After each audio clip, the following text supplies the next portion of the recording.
You're in the zone on Sports Radio 810 WHB.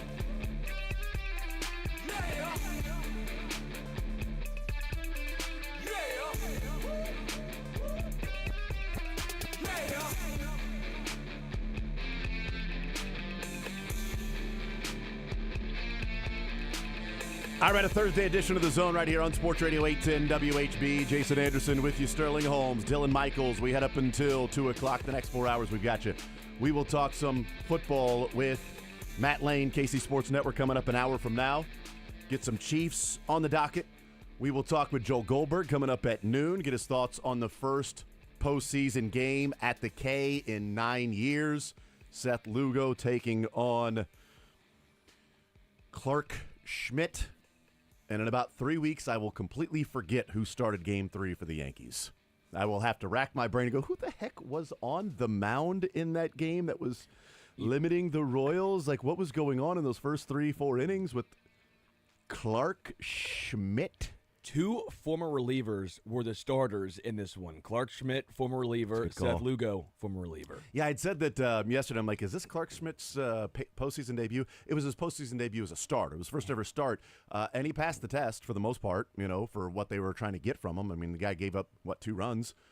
And that's it. In the 4 and change that 4 2/3 that he ended up pitching last night. 913-912-4810 is the text line. Joe Goldberg, we'll talk with him at noon again. First playoff game at the K in 9 years. The atmosphere was great. It was fun. Had a blast being out there. Wish the result was different. The Royals season is not over.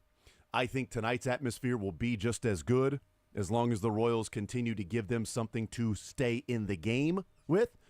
Those 2 runs in the 5th inning by the Royals was huge because 2 outs and nobody on, and somehow you find a way to get a rally going and score 2 runs, which kept the fans on their toes in the game in the 6th, in the 7th, and, of course, in the 8th when Giancarlo hits that moonshot home run. And that thing just – I know they're talking about in New York, it's a different feeling that Lindor's home run still hasn't landed for the Mets, which Jason Stark has a great write-up on it with last night and what that moment was like there, and Lindor being an MVP candidate, being a guy they traded for and paid, and why they did that, and this is the reason, and his struggles early on with the Mets and being booed by the home crowd because he had been struggling, and now this year being this MVP player and having an MVP moment down by 1 with bases loaded, and you hit a monster home run that New York Mets fans never saw land because they're going crazy and hugging each other when they know that it's already past the wall. And Stark had a great write-up on it. It was the exact opposite. That as soon as Giancarlo swung, like my view was like directly down the third base line. Like I'm looking down and I can just see that ball flying. And I'm like, I looked at my son. I'm like, oh no. And that thing didn't seem like it landed for an hour. It just kept flying and flying, and I see MJ turn around and look. I'm like, well, that sucks. Because I was really confident, Sterling, that if the Yankees didn't score again, the Royals were going to win. Yeah. I was really confident at 2-2 that if Yankees did not score again that night, the Royals would win because they would find a way to score a run eventually. Maybe it was 20 innings, 21. That's my great baseball analysis. If the Yankees, when it's tied 2-2, if the Yankees do not score again, they cannot win this game. But I thought coming in the bottom of the 8th with the top of the lineup, if Bubic got through the 8th with no damage, like, all right, let's see what happens with, Massey, Bobby, Vinny, and see if they can, scratch across a run and get Urseg out there for what would be 7, 8, 9 in the Yankees lineup. Felt pretty good about that until Giancarlo Stanton hit one that, maybe hasn't landed yet. Yeah, and everyone knew that ball was out besides Bob Costas. Bob at one point was like, I thought Kaufman was going to hold that. It's deep out there. I'm like, it ain't Baltimore, dog. It's not Yellowstone. That's out in Baltimore. That thing was off the Hall of Fame. Yeah, like the only park that ain't holding that is Yellowstone. That's 417. Baltimore's what, 395 in left field. That thing's still out in Baltimore. That thing's cruising past in Baltimore, man. That's just so it's out. Like if it was a line drive that was 417, like, all right, Fenway. All right, that thing's going to ricochet off the wall and bounce all the way back to second for a single for Giancarlo. Yeah. That thing's a moonshot. I'll tell you, 2 benefits to being out there last night. One, experiencing the crowd. It was great. Two, not having to hear Bob Costas' dumbass. I was going to say that I know we all want to win, but it is a win-win tonight for Royals fans. We never have to listen to Bob Costas. Well, I don't want to say never. I don't want to jinx it. But Yeah. at least for one calendar year, we wanted to listen to Bob Costas. A line drive to center by Vinny. That, A yeah. base hit to center Because I'm field. not watching. I'm doing something, and I'm looking Yeah. down at the moment. Base and- hit by Vinny to center field. Yep. Well, I mean, he smothered it. Did he get it? Yeah, he caught it. I love that. Who was Ron doing? Darling. Ron Darling, thank you. Poor Ron. I was gonna say Ron Darling, then I immediately started doubting myself. I was leaking confidence like oil right when I got ready to say It's the. like Bob Costas osmosis into your. I mean, know, right? It was like Yeah. he caught it. Oh, he caught it. Oh my goodness, yeah. And then the brutal. By the way, not only the bad call, like the whole broadcast is brutal. The whole broadcast has been brutal, and that's another reason why get out to the K tonight. Because one, you don't have to deal with the broadcast, and two, you don't have to deal with Bob Costas. When I saw the replay of what the people at home saw on the Giancarlo Stanton double Yeah. that scored Juan Soto, I was like, that is high school production. The camera shot from ground level first base dugout to a play at the plate? What are you, 5 years old? Is this your first game ever? I know TBS is losing the NBA, but good God, can they lose baseball too? Because they lost the baseball. You've got a guy who on 3-2, 2 outs, is running. So a double you think has a chance to score him. And your television shot is Giancarlo jogging into second. Yes. That's the main view you have, jogging into second. I have said this for a long time, and I don't know why we don't get this. I would rather you give me the entire field, like the all-22, Sure. when there are plays like that, when there are multiple people running, because there is this insistence, and I understand why it's taught. I don't think it should be, but there is this insistence by directors on TV to make sure you see every single player touch home plate. Okay, I get that. Even though TBS, it was terrible last night. They did not do. It would have been better had they done that. But sometimes the play is at second or third. There's a cut. Yeah. And you're still showing the guy crossing home plate, and there's a play. Oh, they got him at second. Oh, did they? Because I was watching the TV that showed me the guy jogging across and touching the plate when there wasn't a play there. Your job is to present the action. The action was not at home plate in this scenario that I'm creating. But you guys know the scenario. You've watched it plenty of times. Yes. But in the minds of directors and whatever and producers, their job is we have to show every single person scoring. No. If there's a cut and a throw to second or third, I'm going to assume that guy scored. I'm just going to go ahead and take a chance that I know. I'm like, what did that guy score? Well, no, play a second, but did he fall down? Did he trip and fall? Did he fall in a crater? Did the earth open up underneath him and he fell? Like, no. We understand. That guy, scored. But that shot at home plate didn't do it justice of, by the way, do you guys know if the ball beat Soto home? Zero idea. I know it was offline, You don't know? but I have zero Yeah. idea if it beat him home or not. Yeah. Beat him by 2 steps Seriously. to the first base side. Beat him by 2 steps to the first base We side. couldn't tell. If it's third base side, Salvi catches it, tags him. Yeah. We could not tell. It was a tough throw from Bobby because he's catching it and firing. Because Bobby knows this guy's running. Bobby knows Soto's already running on the pitch because it's 3-2, 2 out. It was a great bounce to Isbell. It was as perfect of a bounce as you can get. Isbell hits Bobby, hits the cutoff man. That part was perfect. But Bobby was going to have to make a perfect throw. All right, not only did it have to be as fast as Bobby can throw, but it's going to have to be on target. And from short center field Yeah. and turning and firing, that's not easy. It's not a fly ball where he's, camping underneath it, getting behind it a couple steps, then having his momentum go forward, catch it, then throw it, lining your shoulders up. It's not that. You're catching it, turning it, and firing as fast as you can, okay? The throw was a rocket because it beat Soto. It was 3 feet off, just 3 feet the wrong way. And if it's at home plate or just a little bit up the third base line at home plate, I think Soto's out, assuming Salvi catches it, which I think he does. But that's why it went by Salvi, is because Salvi's at home plate waiting. Yeah. And that thing, when it skipped, like, I don't know if it skipped off. I can't remember in my mind. You guys certainly didn't see it on TV. I still don't know. We were looking at I still don't know. Stanton. I'd have to go back in my mind and see if it skipped. But I know when it hit the ground and skipped, Salvi then, dove to his right and it went past him, and it was a run scored. But there's a lot of things to talk about in the game last night. But I just couldn't believe, the country watching that play, you didn't get a good enough idea of the rocket that Bobby threw from short center. That was just a P. It was 3 feet offline.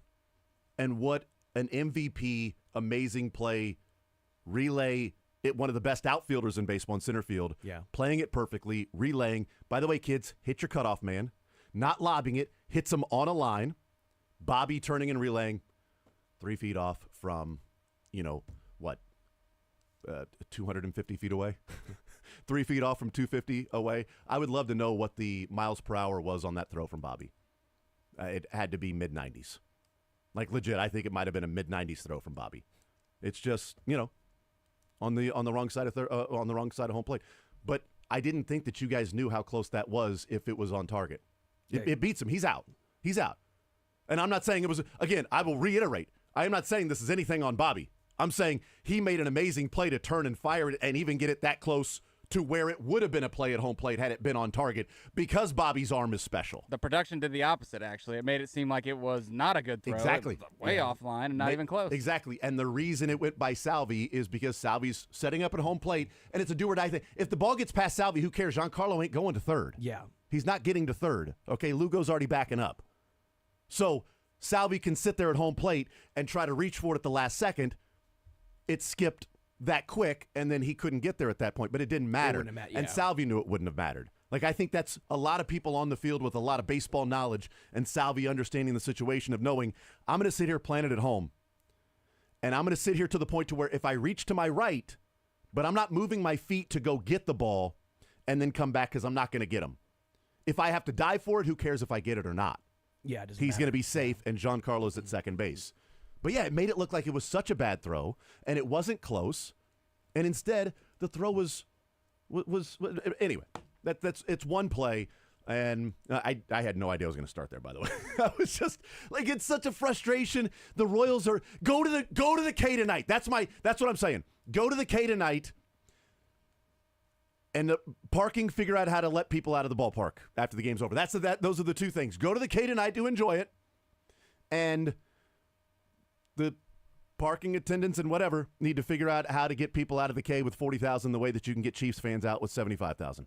All right, so I would say let's figure those things out. Luckily, my son and I, where we were sitting, we were closer to an exit, and as soon as Tommy Pham hit the ground ball, we started walking, turned back, saw that he was out, got to our car. We got out in 10 minutes. But I've heard the horror stories, and I saw the people on Twitter, and I've seen the people texting and talking about it, about how long it took them to get out. An hour. 45 minutes, an hour, 30 minutes not moving, just sitting there. Quick aside. I don't want a downtown ballpark because at Kaufman we can just go right to our car and we'd be on the highway in 5 minutes. I don't want a downtown ballpark. Parking's going to be crazy. Can't get out of the park. Parking's going to be so bad. It was a fun night last night. I wish they would have come through. I enjoyed listening to you on the way home, Sterling. Thought you did a fantastic job. You're sweet. That's the nicest thing you've ever said to me. I thought, look, you covered the points of what people were talking about, what people were discussing. The pitching changes, the floating strike zone, the flipping a coin at times for Lance Barrett behind the plate, which, by the way, we should have seen this coming because Lance Barrett at umpire report card, Lance Barrett ranks in the 18th percentile of accuracy. In Major League Baseball umpires, which is cool that you have him as the home plate umpire of a Game 3 when the series is tied 1-1, an umpire that ranks in the 18th percentile of accuracy. In fairness, he was not the reason why the Royals lost. He was not. But a couple of things could have changed it. Sure. The first pitch, or the first at-bat to Bobby was a 3-1 count. Mm-hmm. It was a ball. It was a ball. He'd be at first with one out. He'd be at first, correct. He'd be at first with one out. Verdugo had first and second, nobody out. The 0-1 pitch was a clear strike. When he pulled the bunt back. Oh, my gosh. And then he checked to third. It was like, it doesn't matter if he checks to third. It's 0-2. Yes. Verdugo's not bunting on 0-2. Yeah, I agreed. He's not bunting on 0-2. That was infuriating. Instead, he lays the butt down. They go to second and third, sack fly. Yeah. That's their second run, was the sack fly. Giancarlo Stanton's home run, the first pitch was a strike. It had been called a strike all day. It was called a ball. Now it's 1-0. He hit the home run on 3-1. And by the way, there was actually two, by the way. There was one that was like a low off-speed pitch that on the next batter, the umpire called it a strike. It was actually the first pitch, I think. Well, I just mean like Stanton's at bat specifically. Yeah, and how much, I'm talking about that one too. Cool. So how much it changed that one? I thought the first one was a strike. It had been called a strike, but it was called a ball. It was 1-0. He hits a 3-1 slider as a home run. But the 2-1 pitch was a slider that was outside. A little bit low. It was called low, but it was further outside on the part of the plate. The slider he hit for a home run was on the inside part. And Quatrero said it last night. I haven't seen it. I think it was a slider that got a little bit too far inside. And Giancarlo, you put the barrel out in front, pulls the pitch inside. He's a great low ball hitter. I was a little surprised. They threw him a lot of low pitches in this game. But my point would be, if it's 1-2, which is what the count should have been, instead of 2-1, does Giancarlo swing at the slider outside? That's just low. That's barely low. He sees us. I shouldn't say outside. The slider that's low, but on the outside part of the plate. As opposed to he sits on that one because he's got 2-1. Now he's got 3-1, and it's a slider, same level, only now further inside on the plate. And now he swings and hits that one 417 feet. Those are a couple things that happen along the course. And the Royals may have got one or two along the way. Yeah. Obviously, I'm watching it from, Royals' perspective. Luckily, there was a TV right there above me so I could look right up and see that. But the fair foul ball, by the way, sure looked like it got some. I thought that was fair. It sure looked like it got some right field. I didn't know if they had enough to overturn it. Agreed. I expected it to be overturned because the Royals have not been the beneficiary of any of the replay calls. I really thought that was going to be overturned. They were going to have second and third with I don't know how many outs there were. You can't place the guy at home. I thought Frazier did a good job of still coming up, fielding it, and firing it home. Yeah. Which, by the way, could be an underrated part of that. Because if Frazier bobbles that or it gets by him or something like that, they might have put the runner at home and they might have had second and that runner scores. Yeah. Because they have their discretion to place the runner. It's not a ground rule double. Correct. It's not a ground rule double where it's second and third. And that guy was rounding third when Frazier picked the ball up. And if he'd have bobbled it or didn't get over there, but he fielded it and fired it as fast as he could to home. And I thought, if this thing's fair, there's no way they're letting that guy score. They're putting him at second and third because Frazier at least played out the play and said there was going to be a play at home. You can't just assume that guy would have scored. But I was surprised that call was upheld, that it just stood at that point. It's sort of gone along with what replay's done is they've just anything that's been close, they've gone with the call on the field. Agreed. Which I think is a cop-out because I would like instant replay to not actually know what the call is. And then after they make a decision and they go, I really cannot tell what this is. What was the call on the field? Because so much the call on the field makes a difference. Like with Jazz on Saturday. Yeah. If instant replay didn't know he was called safe, would they have just looked at it and said, okay, we don't know what this call is, but what do we think it is? There's space there. This guy's out. What was the call on the field? He was safe. Well, he's out. Yeah. Or it doesn't matter. You know what I mean? But there were plenty of things that happened in that game where Royals had opportunities. They had opportunities. They didn't take advantage of it. They lose a one-run game. They lose 3-2. Beard said a 3-2 final. We were joking yesterday that because Beards during football season would pick every Chiefs game to be 3-2 as a joke.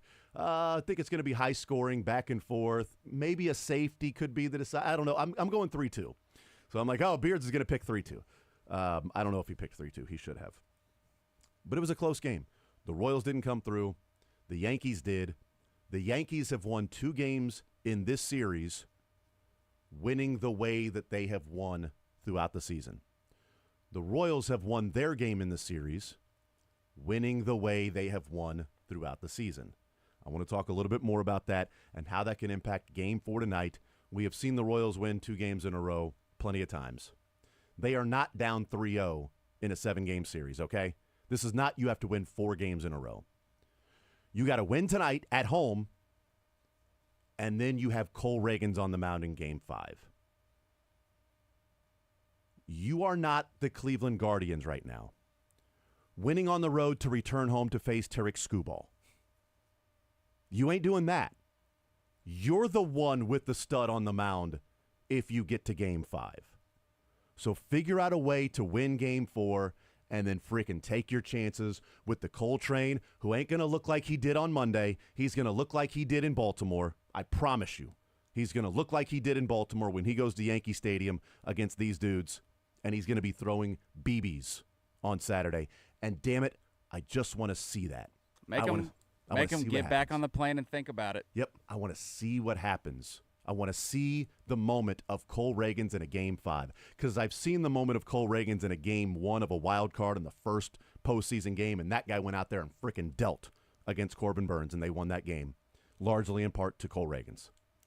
I want to see him, and that means Michael Wacha, the bullpen, and the offense has to come through. We'll talk about that. The main parts, people are discussing do you leave Brady Singer in to pitch, instead of bringing Chris Bubich in the 8th? People are talking about, do you steal? Like the 8th inning was a big discussion point for us, and text chains that I'm on. Yeah. 8th inning, big discussion point. Why'd you take Brady Singer out? And how do you not steal Bobby Witt? We'll talk about those, but I also want to talk about what the bigger picture is in Game 4 and hopefully Game 5, and how the Royals can be hosting an American League Championship Series next week in Game 1 and 2 if the Tigers find a way to win one of the next two, and if the Royals do win the next two. We'll talk about that coming up on the other side of the break. More Zone next.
going up against Garrett Cole.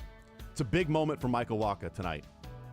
Because I think as much as we talked about the Orioles and Royals in Game 2 in Baltimore, of the importance of getting a run early to put some of that pressure on the Baltimore Orioles, and the Royals did get a run early, right? They got the first inning run. Yeah, because Vinny got the single in the first inning with Massey, and then Massey hit the double, right? Bobby had the productive out that got Massey over to third, and then Vinny singled through the drawn-in infield. It's like, all right, they got a run. Here we go, and you've got Seth Lugo on the mound in that one. But I do want to talk about whether they should have sent Bobby or not. Because I think that's what a lot of people are talking about. That's a big conversation. I think there are bigger issues going on. Sure. But I want to talk about that. So let's weigh in on that. There was a long text chain after the game was over with the guys that I coach baseball with our team. And all the coaches have a text chain.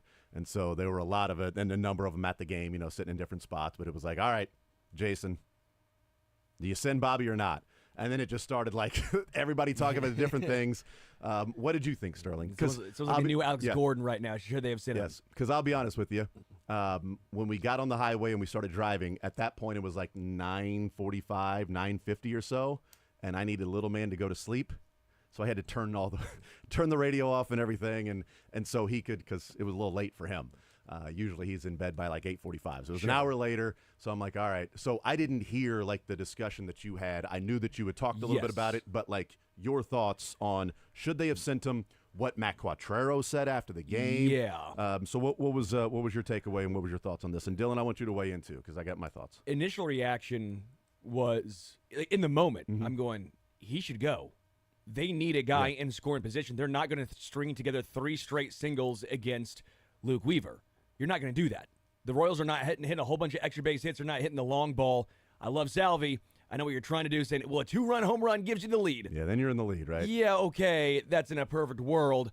Well, let's get a single first, but you got to have someone in scoring position for that to really matter. You and I have talked about Bobby is extremely fast. One of the fastest players in baseball. Not a good base stealer. He's not. Yeah. He has really struggled, especially in the second half of the season. Overall for the year, he's 31 times he's stolen a base, 12 caught stealing. It's third most in Major League Baseball. A guy that fast should not be getting caught stealing that much. Like Ellie De La Cruz has 3 more caught stealings and 36 more stolen bases. And so what I was left with is, one, Luke Weaver did a great job holding him tight. Did a really good job. If you notice the pitch count, you know how it goes down. And he would rotate. He would sometimes go on 1, sometimes on 4. Like he was making it so Bobby could not get a good feel. And Q brought this up as well. He is very quick home. 1.1 seconds. 1.1. Did you see? Continue your thoughts, and then I'll throw this stat out there. But so for me, if this was earlier on in the year, but early Bobby, when he was stealing bases and he looked comfortable, I would say 100% he should. It's hard because the Royals aren't hitting any extra base hits for the most part with Salvi and Bobby and Vinny, and you have to try and string their hits off of Weaver. But I think it was 50-50. Like, I think if he goes, I think there's just as likely a situation that he gets. You're basically hoping for a bad throw because Weaver is going to get the ball home to him quick, and so you're hoping that Wells airmails one. I don't know. I don't think it's what we know now. Bad decision. Yeah, of course. It's like, why didn't you send Gordon? Well, you know now that you popped out the next at bat. I wish you'd have sent Gordon. Yeah, let's see what that world and looks like. And you can't always guarantee that they pitch Salvi the same way with him on second base. It might be a different pitch, although that was also a high outside pitch that Salvi took to a single. I'm at peace with the decision now, based on all the good way to describe it. More analytics and the more I've dove into it with just Bobby's struggles stealing bases recently. I'm more at peace with this. It's a good way to put it. Dylan, what did you think in the time, and your thoughts on steal or no steal? At the time, I'm kind of what Sterling is now. Like, I'm at peace with it because it is a, after the fact armchair hindsight kind of take that if he does steal and gets thrown out, then everyone's mad about taking the bat out of Salvi's hands in that situation. And the last time he did try and steal a base, he got thrown out by Adley Rushman on an off-speed pitch. So I don't know if that's really, what cost us that moment or any type of thing. I think that was a gamble. If you're going to try and steal Bobby Witt after his only attempt in the postseason is him getting thrown out, then, yeah, that's a gamble that you're taking the bat out of Salvi's hands. And if he does get thrown out, then everyone's complaining about that this morning instead of the opposite. So I don't know how much there would be a complaint if he gets thrown out, and I'll give that. I'll just say, I don't know how much there would be a complaint because I think some of the points that people were making was, well, even if you get thrown out, Salvi leads off the next inning and he's still one swing away from tying it. Okay, I get that part. In the moment, at the time, I'm sitting there and I'm thinking to myself, okay, what are they doing here? And I'm talking to my son, and I'm like, I don't send Bobby here. And I know that I am in the minority. Yeah. I am seeing all the reaction from people, and I get it. I totally understand why you would do that. I get the thought process. I do. And I understand why people would say, go. And in fact, on the text chain with all the baseball, I was the only one that was, I'm totally fine with them not sending him. And the reasons I had at that time were what we talked about. For as fast as Bobby is, he's not a good base stealer. He steals bases based off his speed, but he's not a good base stealer. Whatever Michael Garcia has in his body of stealing bases, if he could just give a little bit of that pixie dust to Bobby Witt, because Bobby's faster than Michael, but Michael is 41 of 43 this year on stolen bases. He's been caught twice with 10 more stolen bases than Bobby. So that's the first point. And Bobby got thrown out by Adley Rushman in Baltimore. And this isn't something that we talked about, but it's something that, man, I don't remember when this was brought up, but it was brought up on the show by somebody, and I can't remember what it is. It might have been Jack, that they were talking about when it was one of the previous times I faced the Yankees, whether that was in June or if it was in September, about Luke Weaver and how good he is at holding base runners and guys not stealing off him. Okay, so I remembered that in the back of my mind. I didn't realize he was 1.1. That's what Q said. As Q said, like he's a 1-1. Bobby Witt said after the game, Luke Weaver's fast. He's quick. Sam McDowell and his column this morning, reading that, I didn't realize this about Luke Weaver. 338 qualified pitchers in baseball. In the metric of feet gained by a base runner from stride to then releasing the ball. Feet gained. So, we used to think you steal bases off the catcher. Sure. Now we've all come to realize that a lot of stolen bases are off pitchers. Like, Giancarlo Stanton's stolen base was not on Salvi. It was on John Schreiber for never looking over there. I mean, he wasn't even running fast. Right. It was such a crazy lead. And by the way, I saw that last night even Giancarlo got a stolen base. Shut up. If your take is they should have sent Bobby because even the Yankees stole with Giancarlo, then just stop. I don't want to hear it. Okay? You don't Go know away. ball. Go away. John Schreiber was not holding Giancarlo on. He wasn't looking over it. They weren't going to steal Giancarlo. What happens? Okay. Out of 338 qualified pitchers, feet gained from stride to releasing the ball, Luke Weaver is number 2 in baseball, and he's the number 1 right-hander in all of baseball. And how quickly, when he starts his stride to releasing the ball, and he throws 97. Luke Weaver, this year, base runners have attempted 3 steals on him. They've succeeded in 1. They are 33% on Luke Weaver. For his career, there have only been 22 attempted steals on Luke Weaver in his career.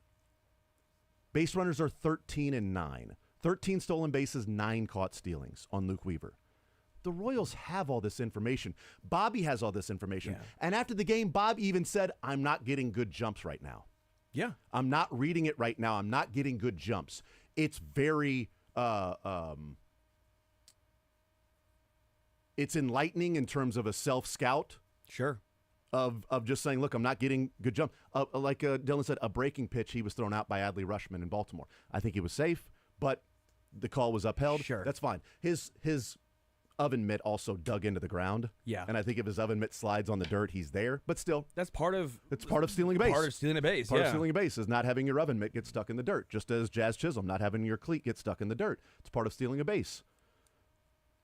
If he steals second, they just throw, outside pitches to Salvi and walk him, and then take their chances with first and second and Yuli Gurriel up in that moment.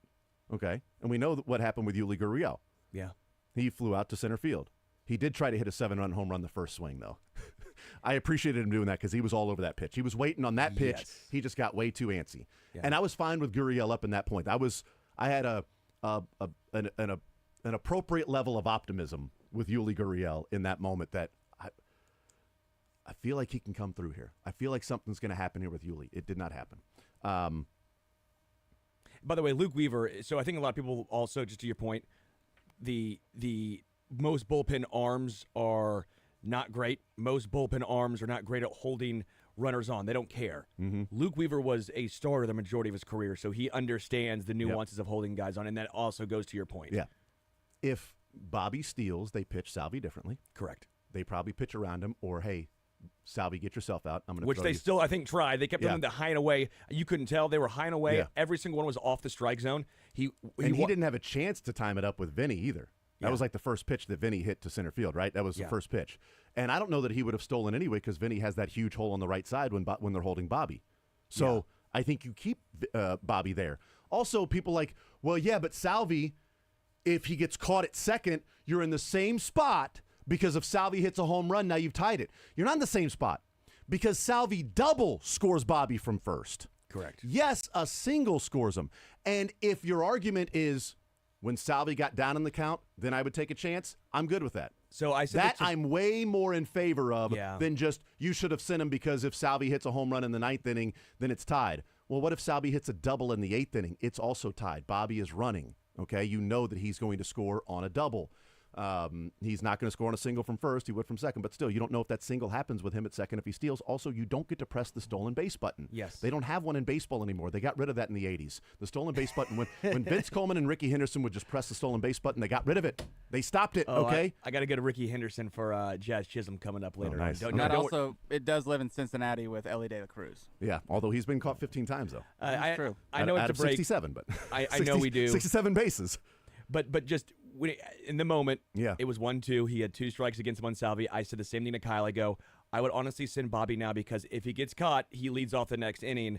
Again, though, now that I've had more time, I heard the 1-1, all that stuff, I'm way more at peace with Bobby staying at first. But if the argument is 1-2, they're going to try to pitch away from Salvi and let him get himself out, okay? Steal him, therefore you can get a fresh count against Weaver. Salvi can see him again.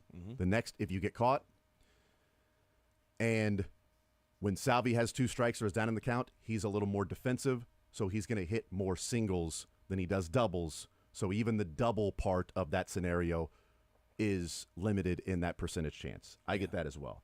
I just, I was fine with him. I wouldn't have sent him in the moment. Yeah. I wouldn't have. I would have sent Gore and Dyson. But I wouldn't. I would have sent Michael.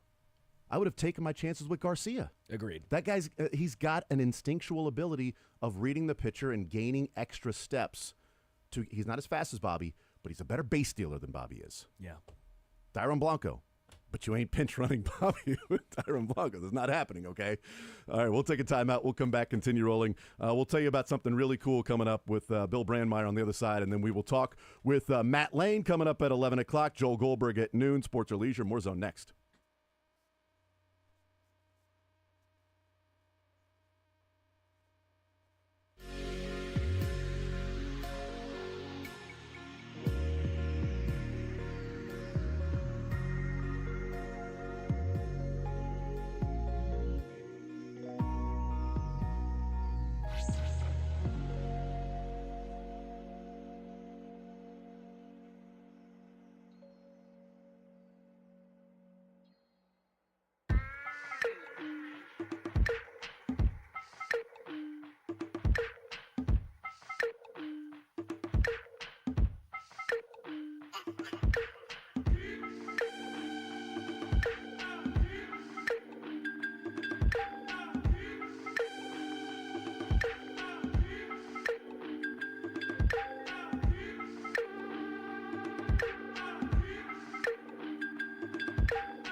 All right, talking Matt Lane coming up at 11 o'clock. KC Sports Network talk some Chiefs football with him. Joe Goldberg coming up at noon. Sports or leisure in the 1 o'clock hour. Leisure. Right? Yes, and we'll continue to talk sports too. But right now, very pleased to be joined by Bill Brandmeier with something really cool coming up on Sunday. And we've told you about this each and every year, called the Blasters at Topgolf. Bill, welcome in, sir.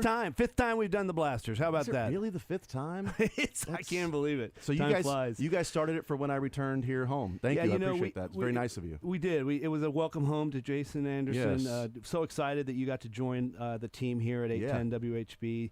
Share Waves, the foundation, is powered by Sports Radio 810. It's my partnership with Chad Boger, Sandy Cohen, and the rest of the gang that kind of runs this sports-obsessed radio station. And now, more than ever, talking about what sports can do for a city, Kansas City represents so much of what is good in this world, and we celebrate. This week has just been amazing.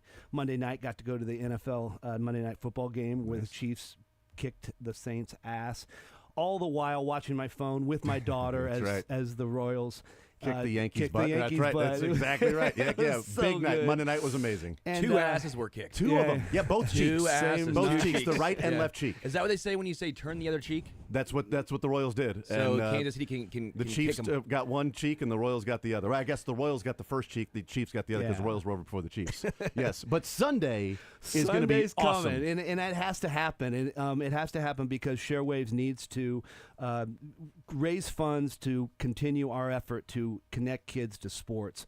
What Sharewaves is doing is advancing opportunities for all kids to experience the power of sports. We are the power of sports, 810 WHB. We are the largest sports talk radio station in the country. Why wouldn't we be trying to help kids? And that's what this is all about, is coming together with some help from our friends to raise money so that we can, target kids who want to play and get them into the game. Because kids who play sports are better. They're better the way they feel about themselves. They're better the way they interact with their friends.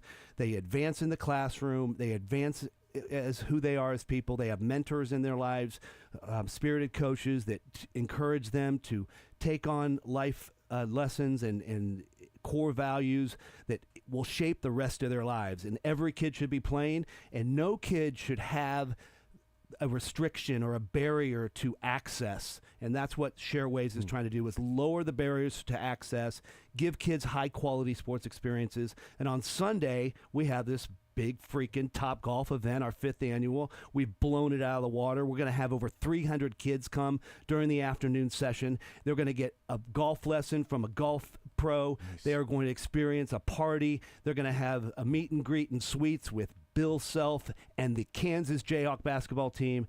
We are so excited. We do this on bye week every year because we want to make sure that Kansas City's ready for a party while we wait for our Chiefs to come back on the field. So the Blasters is happening. And let's hope it's a real party with the Royals winning the next 2 games against the Yankees, and we're celebrating getting ready for an ALCS. But that's what we're thinking. Yes. Exactly. ShareWavesFoundation.org/Blasters, and you can get tickets to this. And tickets will be, by the way, tax deductible. It's a donation that you're giving to this foundation. We're a 501c3. Absolutely. We've been doing this for 5 years. We know what we're doing. We've got targeted programs.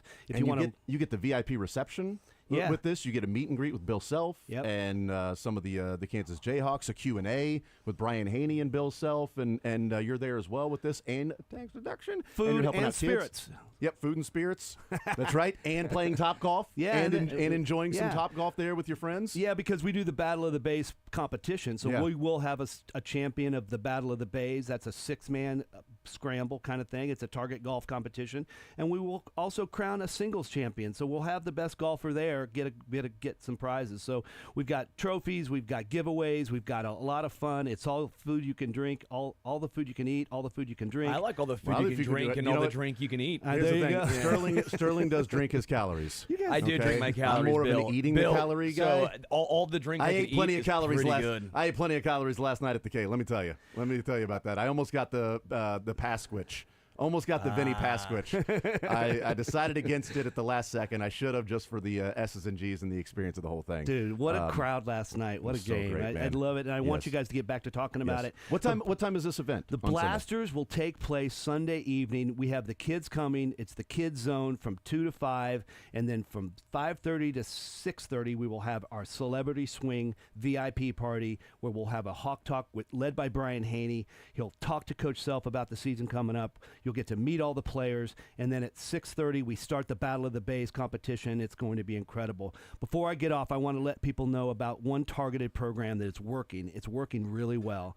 We have partnered with the Big Brothers and Big Sisters of Greater Kansas City. Michael Lawrence and his team are just amazing to work with. They have bigs and littles. They create relationships. We have a relationship enhancing program where the bigs have access to a micro grant where they can pay specifically for a little to play sports. Wow. This season, we have already purchased a helmet, some cleats, a cheerleading uniform. We've done a swim class for a whole family of bigs and littles. This is an enhancement to the relationship because the bigs, they're there to support those children. They're there to give those children some sort of guidance and some sort of love. And when you can enhance that relationship with the power of sports, then you create magic between a big and a little. And we give these grants away because we care about getting the money to the kids who need it, and that's how we target our giving. So the Blasters is more than just make game-changing grants. Game-changing grants are just one program that we do, but I wanted to make sure the listeners knew that this is more than just about raising money and deciding what to do with it. We know what we're going to do with the money. We're going to connect under-resourced kids to high-quality sports experiences because sports are good for kids. Bill Brandmeier here. Blasters coming up on Sunday. That's this Sunday, and you can be a part of it. You can go and hang out. You can get a bay, and we'll have the Battle of the Bays, which will be really cool. You get the food, you get the drink, you get the celebrities that'll be there. Not just Bill Self, but plenty of other celebrities around town will be there. I mean, all the 8-10 Blasters. guys. Jason Anderson's going to be there. But there will be celebrities there, is what Yes, you're saying. there will There be. will be, Yes. there will The be actual ones. celebrities. Yes. That Hey, is- I also you know, wanna you know say- what? Celebrities. Jason Anderson will be there. Let's and I want to clarify this. You can go to the 810 WHB website and hit Okay. a link. Okay. And that'll take you to all the information you need. So you might need to navigate a little bit. If you go to the QR code, the homepage of 810 WHB, there is a slider there. It says the Blasters. It'll take you right to where you need to go. Very cool. Bill, you're the man. Appreciate it. Oh, Can't wait man. to see you on Sunday, man. Love you guys. Absolutely. All right. Again, that is the Blasters coming up on Sunday out at Top Golf, right off 435 and Null. And all of this goes to Sharewaves, which is giving back to children and giving them opportunities, opening up doors so that they can participate in sports as adolescents. And we've seen so many studies of what sports does for kids when they get that opportunity and access to play. And some kids don't have that, and that's what Sharewaves is doing, and that's what you're giving back to. That's what the tickets that are tax deductible as well go to. But go to 810WHB. You can check that out and see the Blasters icon. You can click on that and see about VIP tickets as well. That meet and greet before it happens. With Bill Self and Hunter Dickinson and DeJuan Harris and KJ Adams and other KU Jayhawks. And if you're a KU fan, this is a huge thing. It's electric. Yeah, if you're not a KU fan and you want to give back, that's great too. Because I'm not a KU fan, but I'm a big fan of Bill Self. Yeah. So, And it's FTK. Hey, It's for the kids. it's for the kids, It's man. FTK. And Tony Temple's going to be there. Well, okay, Hey. And Kareem Hold on. Rush. Hold on. All right. When you say Tony Temple, put some respect on that name. I'm telling That is you. Cotton Bowl MVP. Tony's my guy. That's Cotton Bowl MVP Tony Temple. Put some respect on that name. Cotton Bowl MVP Tony Temple will be there, is what you're saying. I will say this too. You know I'm a Mizzou alum. You know I do. my I've heard that. affinity for Missouri. I read that somewhere Bill yesterday. Self is really fun, even if you are a Missouri guy. I actually have a picture when I was younger wearing a Mizzou jersey, a Thomas Gardner jersey of all things. As one does. At KU basketball camp, and he loved it. So guy. Of course. it's one of those. Well, it's fun. Like I will say, he likes a good ribbing. Yeah, your Yes. check cleared, Yep. so he loved it. That's great. Bill, Luther Burden jersey in our silent auction Oh, too. cool. So, there you go. Hey. So we got it. There We you go. got everybody covered. That's Kareem awesome. Rush is going to come. I think Brandon. So it's going to be a great. there you go. Come That's on. awesome. Would have been in 2003. Would have been regional most outstanding player Kareem Rush if they had gotten by Oklahoma. And in K that State game. still But- feels just what K-State. We got K-State too. Yeah. We got Bill Snyder football. We got some stuff. We got what's his name? The quarterback. Avery Johnson. Avery Johnson. We got I his was going to jersey. say Colin Klein, Boom. Michael Lots Bishop. of stuff Yeah. for Yeah, everybody. They've had a lot of good ones. What do you want to go with there? And Skyler, we got a Felix Chiefs jersey too. So There we you go. know, Hey, there touching we all go. the bases. FAU and the easy. Check out our silent auction tomorrow. All right, Bill, you're the man. Appreciate it. We'll take a timeout. We'll come back. We'll talk maybe about FAU. I don't know. Some Chiefs maybe it'll come up. We'll talk with Matt Lane. More Zone next.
Patino as the show rolls along as well, and some sports or leisure in the 1 o'clock hour presented by Johnny's Tavern. Right now, let's talk some Chiefs football. Matt Lane, KC Sports Network, the KC Laboratory Podcast, joining us here in the zone.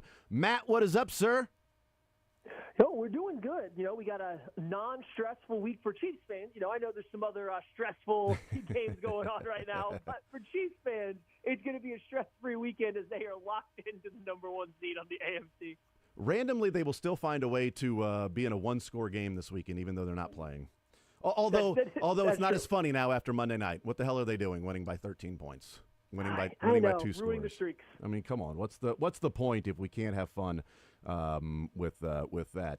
Matt Lane is our guest. All right, let's start there. What did you see from the game on Monday night?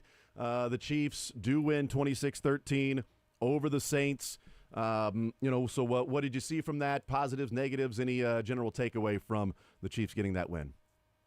I think it was probably one of their better performances of the year. I think if you go back to the Baltimore game and comparing how good Baltimore actually is as a team or how good we think they can be, that Week 1 game is probably still the most impressive, especially the first half.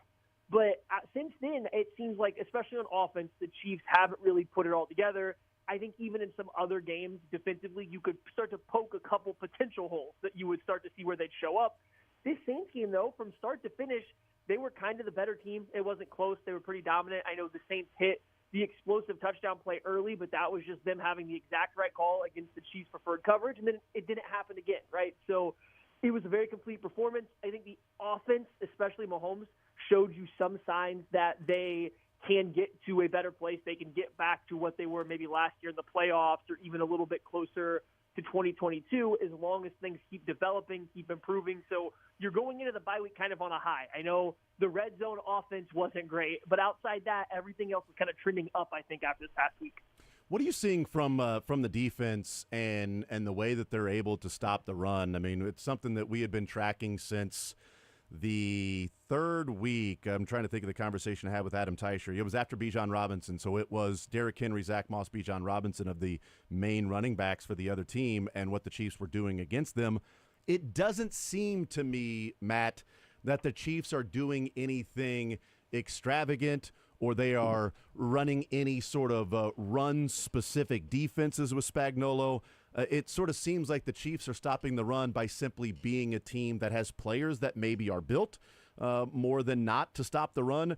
Are they doing anything extra special in terms of their ability to stop the run? Is it Spags, or is it just this team has been good at run fits and the personnel they have, while we lament the lack of a pass rush at times, is built to limit the running game by the other team? I think it's the latter.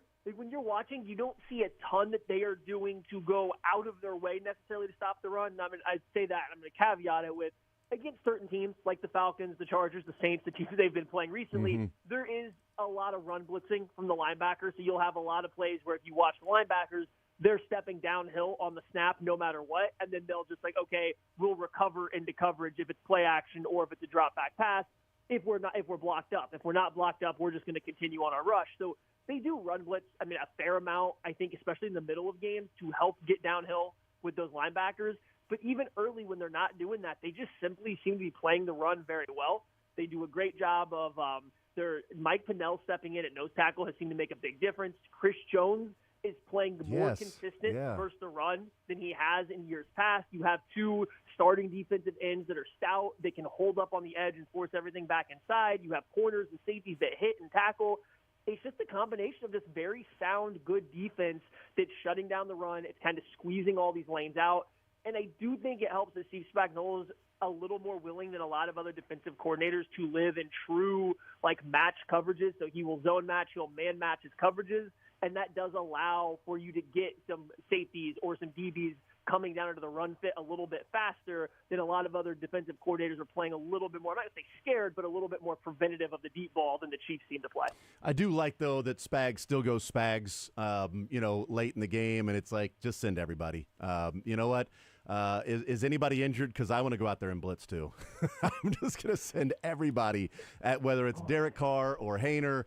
Doesn't matter. And he's done that with Derek Carr before when the Raiders were in town, and it was that lob up and the guys ran into each other or whatever on that the game where the Chiefs ended up pulling out that victory when Chris Jones had the sack strip fumble recovery that was called roughing the passer. But even with the runnings, that like Spags is still Spags, which I absolutely love because every once in a while just send the freaking house.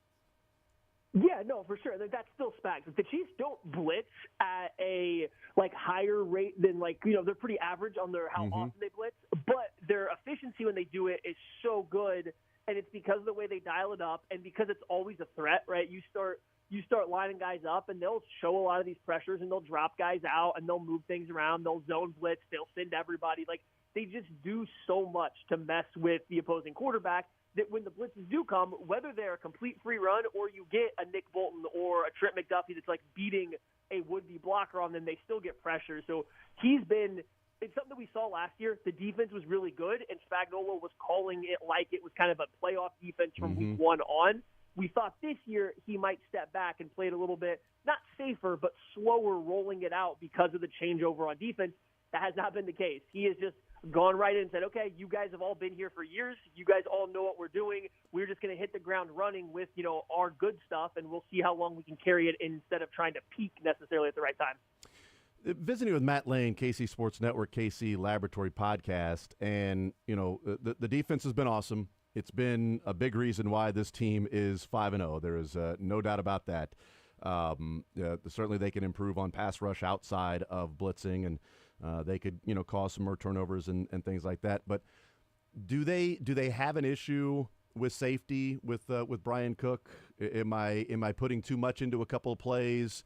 And even outside of the Saints game, there's been a couple of plays where it just looks like he wasn't even in a game where he had an amazing interception, by the way. So I am going to credit Brian Cook for that phenomenal interception. Do they have an issue in range with Brian Cook? Because he's even been beat a couple times when the quarterback didn't see it and they just didn't connect on those things.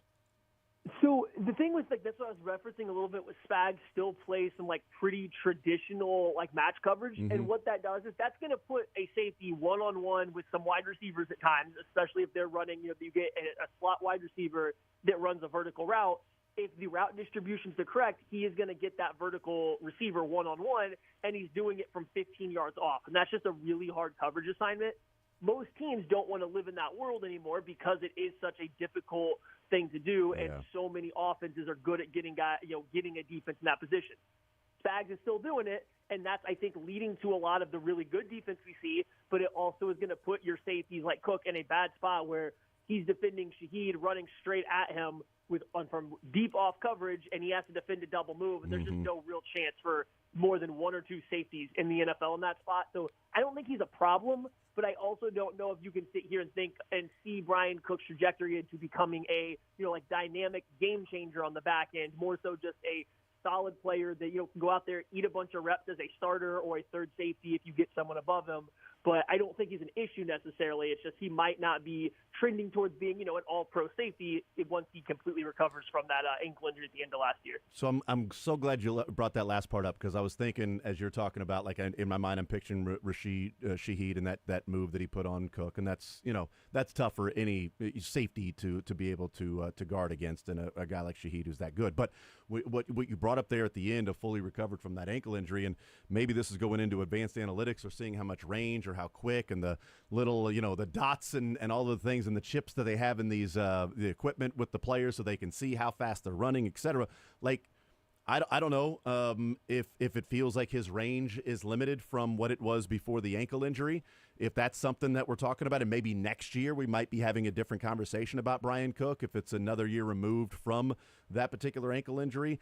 I have no idea, but as we were talking about it, and I was thinking okay, well, how much is that maybe affecting him because that was a pretty brutal ankle injury, and he was available the preseason games really the first week of the season almost. It was all right, well, I guess he's going to be good to go and playing. But how much do you think range, if any, maybe it's not, but how much do you think range may be affected by him still recovering from that ankle injury that's, still less than a year ago that he, dislocated that ankle and messed it up pretty good?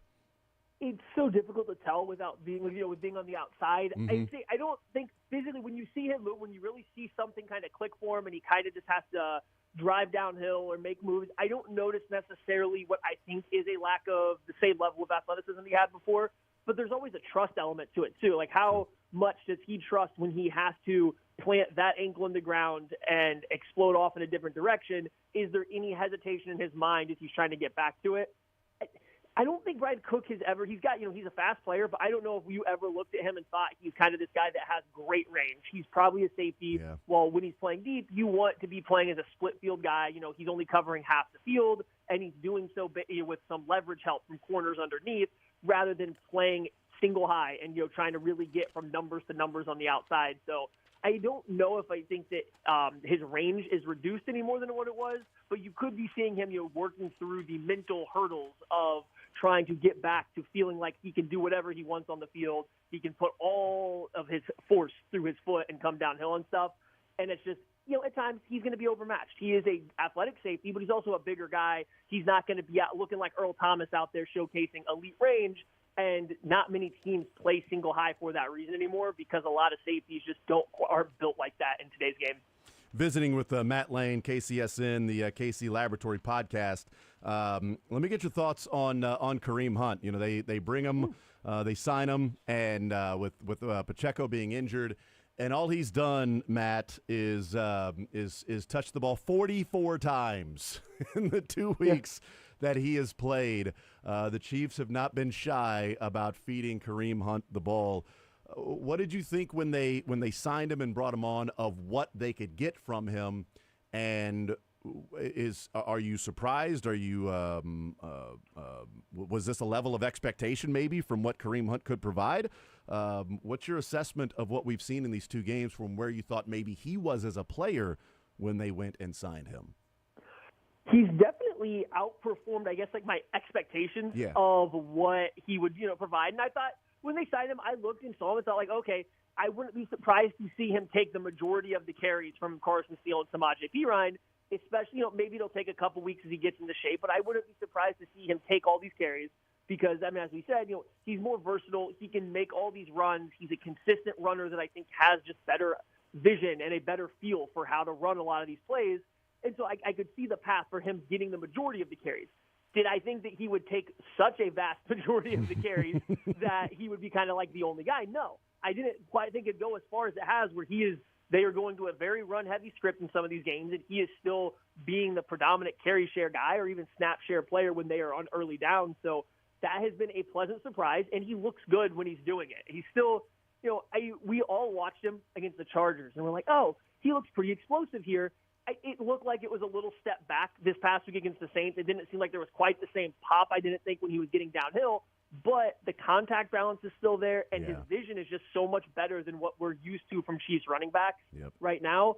If there's a linebacker coming to fill in a gap, he's got the agility and the eye discipline to get out of that gap and into another one in a way that I don't think even Isaiah Pacheco has shown the ability to consistently do. So I think he's just been he's going to continue to be extremely consistent and efficient for the Chiefs. And I wouldn't be surprised if, even if Pacheco comes back healthy, you don't get a pretty good split between the two of them with the Kareem Hunt, especially taking the carries on like third and shorts where you just need positive yards no matter what. He seems like the best fit in that spot. Yeah, that's what I was wondering too. Like, do you what do you expect then from that? And maybe in a few weeks we'll be having a conversation of being able to see.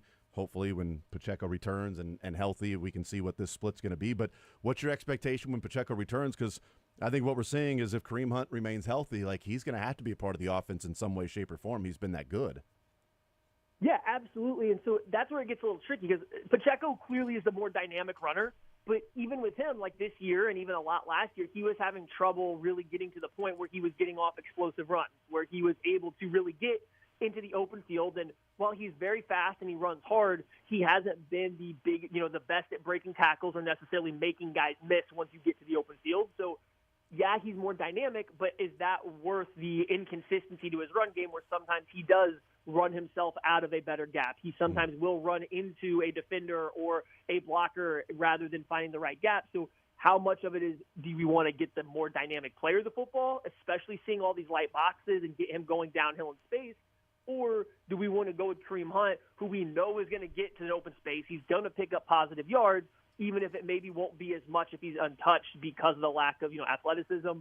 When Pacheco comes back, I imagine if he comes back before the playoffs, I would think you would see Kareem Hunt take the running back 1A role as Pacheco gets used to it. But once the playoffs hit, Pacheco probably gets the majority of the carries. But really, in crunch time situations, I would not be surprised to see it become Kareem Hunt in situations that you need a play from your running back. Matt Lane is our guest, KC Sports Network, the KC Laboratory Podcast. Let's talk about the wide receiver group. We know now Rashee Rice is going to be out for the season with the LCL repair and the hamstring tendon that is not going to be as extensive of a recovery, so should be fully healthy for week 1 next week, or next year, I should say. That'd be great next week, but week 1 next year. And more than likely will get extra time to recover with a suspension that may happen to begin next year. But with the wide receivers, we saw Juju Smith-Schuster have a phenomenal game, 130 yards receiving. I'm not expecting that to be the case moving forward, but would it be beneficial for the Chiefs to go out and bring somebody in, go out and make a move to get another wide receiver to bring into this group? Or is the group in your mind using Xavier Worthy certain ways, Travis Kelce's more integrated in the offense, Juju running those Rashee Rice routes, Noah Gray from time to time, the running game? Is it good enough to go through the season and count on Hollywood Brown as your big addition when, knock on wood, he's healthy for the postseason? Hey, you watch the Saints game and you see some promising stuff. You saw them try to sprinkle in a few new things for Xavier Worthy, and I would expect that to only increase after the bye week. The timing of injuries and then where Worthy is, I think, makes sense on why he's kind of had a limited usage so far. I think you start to see after the bye that ramp up. So that's good. That's a good thing on the horizon. It was nice to see Juju Smith-Schuster that when all this space is created, he still has, that feel to settle down in zones, to find open space. And he looked relatively spry after the catch compared to what he did all last year for the Patriots. So these are all good signs. However, are we really wanting to bank on the resurgence of Juju Smith-Schuster on teams kind of leaving Travis Kelce and one-on-one coverage or allowing him to just beat zone freely like we've seen a couple of these last couple games where they've had some more success? I'm not sure. And then you get into the red zone where I think you see the biggest issues start to creep up. This team right now just doesn't have any receiver, and that includes Travis Kelce at this point in his career, Xavier Worthy, who we all like and everything going forward, but they don't have a receiver that is able to just go win a one-on-one matchup, man coverage, press coverage, whatever it is. You just don't have that guy that can go win the matchup for himself. It's kind of Andy Reid getting these guys schemed into space. That's hard in the red zone. That's hard to do drive after drive after drive from in between the 20s. So, yeah, I think they should definitely still continue to look at a starting caliber wide receiver to come in, preferably somebody that you can give a decent amount of volume to, but they can also create on their own so it's not all on Andy Reid to get the right plays in at the right time and stuff like that, because I think that's kind of what they're still leaning on at this point. Do you have a preference if they were to be looking around and kicking the tires and trying to turn over, any stone? Do you have a preference as to what they might do or what you would like them to do of a player, name, cost acquisition, what it might be? Yeah, so if you go to the kcsn.substack.com right now, just yesterday I wrote an article You about did? all the – yeah, how about that? I wrote an article about the receivers, could be available for the Chiefs to trade for, and there's some, guys in there and what I generally would want to trade for them. And so, behind the curtain, I'm going into it, and like everybody else, I'm thinking in my head, I want Amari Cooper. He's a professional, he's technical, he's going to get open when need be. I know he's not having a great year, but we've all seen the Browns offense, or hopefully you haven't actually, but it's bad. And I think him, just like everybody else, is kind of quitting in that situation. So I'm not concerned about this year, but I'm watching him, and I'm like, okay, he's good. I want Amari Cooper. It's that's where I'm going into this watching. Then I get to Deontay Johnson for Carolina, and I can't watch more than a couple, targets of his and start to think that guy looks like an Andy Reid wide receiver. Yep. Just the way he moves, the way he runs the route tree, whether it's a vertical route, a crossing route, how he catches the ball and immediately tries to become a runner. He just looks like an Andy Reid wide receiver, and I think he still there's no concerns about him having it or not having it. He's still having a really good year in a really bad situation. So I'm leaning towards Deontay Johnson now. I think it's a bonus that if you do trade for him, you don't feel bad if you want to sign him for sign him for a 2-3 year deal coming on the back end of it, because he is only 28 years old. he could be your next year's version of bringing in Hollywood Brown. I don't think he would be crazy expensive. So I kind of shifted my thought process to him after watching, but I still love, an Amari Cooper as well. Yeah. No, there's a whole lot more receivers and breakdowns and cost acquisition and things like that and fit there at KCSN with Matt Lane.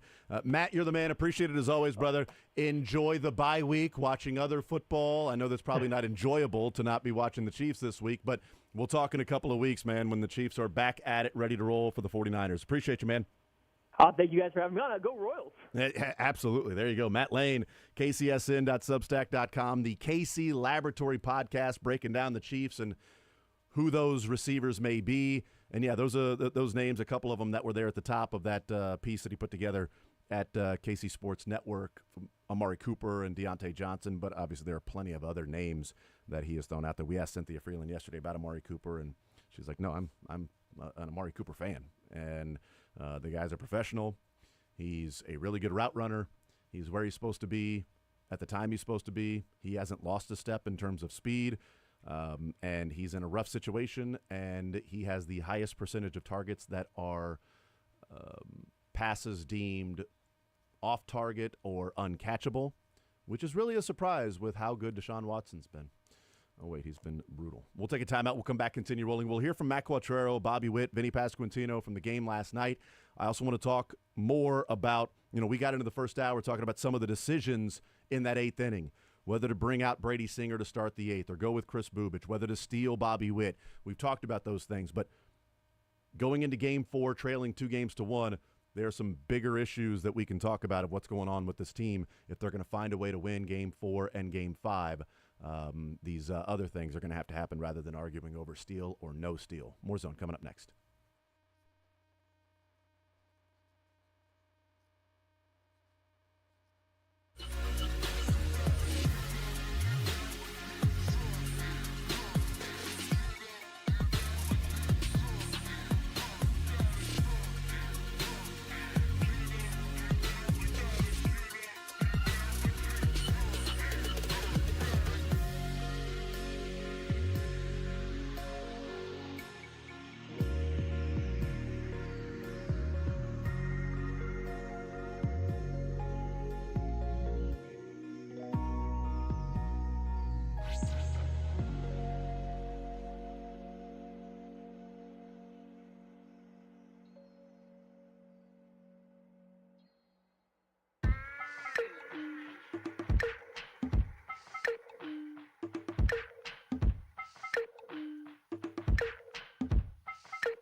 noon. Sports or Leisure at 1 o'clock, presented by Johnny's Tavern. We'll give away $25 to Johnny's Tavern. That comes up, 2.5 hours or an hour and a half from now. But again, half hour from now, Joe Goldberg talking some Royals baseball. 913-912-4810. Let's get back into some Royals baseball. Go ahead, Sterling. Yeah, can you do your Denny Matthews to Joel and see if he's like, wait, is this Denny? I'll do the Denny Matthews and then also Rex. Whoa! At the end, go, Joel, you gots to go. That'd be great. I think you think he'd like that. Do you think Joel would like that? I want to know if Rex would like that. I don't know. I think Rex would like Rex it. be offended by that? Is Denny offended by my Denny Matthews impersonation? I don't know. I think you have to be flattered. That's Ding, flattery, ding. right? Thank Ding, you. ding. Okay, so he would be okay with it. Yeah. That's actually Denny that said that. Okay. Good to know. Imitation is the highest form of flattery. Do you have a Joel? That's probably why Joel would be offended. It's because I don't. You don't have a Joel. No, I need to work on a Joel. That's what it is. Need to work on a Joel, a Ryan. I don't even have a Monty. I got a Denny and a Rex. And Monty's here all the time. I've known Monty for 20 years. I don't have a Monty. Ridiculous. Need to figure Do you out. have a Dylan? Yeah, he's a producer right there. I got a Dylan. You got I got a Dylan. Dylan. It's the in same mind. as Eeyore. You can use that one. I got Doug. Hi, Pooh. I'll be What Dylan. is it about Jason. producing like Beards and then Dylan? It's just like I love sports. I love football. I'll just hang out with you guys. Yeah, it's weird because we had Shane, who's just like, all around sports guy. Like knowledge was so many different types of sports. Beards, heavy NBA. Dylan, heavy NFL. So we just the next one has to be heavy Major League Baseball. And I don't mean like in 10 years, Dylan. The next one in 10 years. Wow. Is what I'm Oh, saying. yeah, 10 days, 10 years. Who No, knows? 10 Wow, years, that 10 was- years. I'm saying the We'll next one figure in it 10 out. years. Yeah, what was that about, It's Dylan? a day-by-day thing. I'm he- day-to-day. I hope Dylan's here for 20 years. I hope. But Did in I 20 just years, the learn next one- something new, or is this behind my back? No, you learn that the only consistent in life is change. The only thing that doesn't change is things change. Ozzy Osbourne changes. Not my favorite Ozzy song. No. I would like the Royals to change some things that have been going on so far in this series against the Yankees in 3 games. So we talked in the first hour about to steal or not to steal. That was the question last night, whether it's as noble or in the mind of it. Bobby didn't steal, and Salvi gets a base hit, and we know that there's the butterfly effect. Everything is different. If Bobby Witt steals second base, is Salvi pitched the exact same?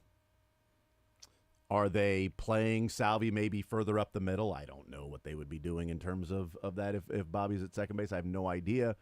Are they letting Salvi get himself out by not throwing anything that is hittable and just throwing everything low and outside and sweepers and sliders away or whatever and make sure he does not hit the ball? In fairness, I don't even know if the ball he actually hit, I didn't think it was hittable until he proved that was wrong. Not wrong.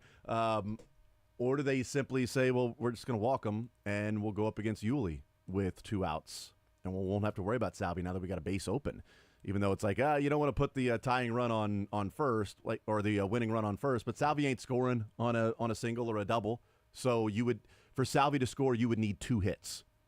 And if Yuli hits a home run, well, then that happens. What are you going to do? You'll take your chances with Yuli hitting a home run rather than Salvi hitting a home run, or Salvi getting a base hit with Bobby at second base by pressing the stolen base button, which they don't have anymore. And that's my biggest thing is like, I think so many people are, approaching this as, well, why didn't you steal Bobby Witt so he could be at second base for that single? Or you steal with Bobby Witt and he's thrown out and Salvi leads off the next inning and you go, well, at least Salvi, if he swings the bat, can hit a home run. Right, but in that situation, you would need Salvi, if we're talking about the one swing, to hit a home run. In the situation with Bobby at first, Salvi has a home run or a double. Yeah. He's hit doubles. A double scores Bobby Witt as well. And it's just the odds were not in the Royals' favor. Which at bat, Jason, is more stressful as a pitcher, would you say, for Salvi? A guy on first with speed and Bobby Witt, or top of the inning, nobody out, Salvi? Yeah, I would say more stressful is the one in the bottom of the 8th with Bobby Witt at first base and him having to give attention to Bobby in, I do have to adjust the timing. I can quick pitch here, or I can hold it until there's 2 seconds on the pitch clock. Which I can he was slide, doing, yeah. I can slide step. I can do these different things to hold Bobby Witt closer to first, but I'm also doing different things, which means I'm not completely 100% focused on Salvi and these pitches. I might miss here or there or a spot, and Salvi might get into one and put it in a gap or rip it down the left field line or put it into the bullpen somewhere, as opposed to I'm now facing Salvi to start off the inning. I don't know. Maybe if Salvi starts off the inning and the pitches that were thrown to MJ, maybe Salvi gets a hold of one of those. Sure. I would have liked to see MJ. I know that he can get. I know that MJ is up there. It's like, well, MJ can run into one and he can tie the game up. I would have also liked to see MJ take the approach of, we're down by a run. There aren't 2 outs. I'm leading off. Maybe I don't have to hit a 5-run home run on 2 swings. Yeah. I mean, he swung out of his shoes both times. Like, he was trying to hit the home run. To me, it was like, man, can you just have a level swing? Just level swing, line drive. And Weaver's tough. He's Ain't difficult. just MJ either. Right. I mean, It's the whole lineup. I'm not exactly. Yeah. No, right. I agree. You're right about that. In that situation, maybe it was a little more frustrating because it was the bottom of the 9th. I get what you mean. And it was like 2 swings, sort of swinging out of his shoes, and he ends up popping up. Well, he hit the ball hard. He just hit it in the air. It was too high of the launch angle. Like, this team isn't necessarily a team that works walks. MJ has had some really clutch at bats. Yes. So this is not I wish they would have pinch hit for MJ. No, I didn't want them to pinch hit for MJ. I wanted MJ up there in that situation. Agreed. And, maybe tonight MJ has the same situation and he swings the same and he runs into one and we're saying, man, that's why he's in there. Agreed. So, I mean, it's baseball, man. 2 things. One, I think what's getting lost in the Bobby Witt stolen base or not situation is Salvi did come through. With a single. But like he came through. That sounded like I was dismissing. Yeah, it. Sorry but about like that. I do find it a little interesting. Like the whole story is, it wasn't a double. It was, and I go, yes, it's very hard to get 3 singles against Luke Weaver, multiple, bases. I get that. But Salvi did come through. He came through on a horrible pitch to swing at, and he somehow was able to get enough on it to get it through the infield. So I feel like that's almost going under the radar. Is Salvi did technically come through? Yeah, no, he Gurriel, who had a great at bat early in the game, ripped a ball. We all thought it was gone. I'm sure you thought it was gone when I thought his was gone. I thought Isbell's had a chance. I just wanted Isbell's to stay fair. Yeah, because I had the view right down the third base line, and I'm like, Isbell somehow gets. It's gonna stay fair. It's gonna stay fair. He's scoring. Isbell somehow gets opposite spin. This happened in Houston too. I don't know how. It should be slicing. It somehow doesn't. I don't get it. Well, on that hit though, like it sliced. It just happened to start to straight left field. Yeah. And so it sliced over there to the corner. If that would have started more to the left, it would have, obviously sliced foul because that's how, the physics and everything work with that. But that thing did start towards the left field and just kept working away into that corner. But I want to get back to MJ really quickly here because that was a guy who I was doing the post-game show here, got a couple calls about MJ, and I said, I get where you're coming from because he might be the most frustrating player to watch when things are going bad because you're right, those swings were just, what are you doing? It's so many moving pieces. His entire body's moving, and again, there were some pitches to hit, and he didn't hit them. But I also said he gives you your best chance in that situation of anyone on your bench.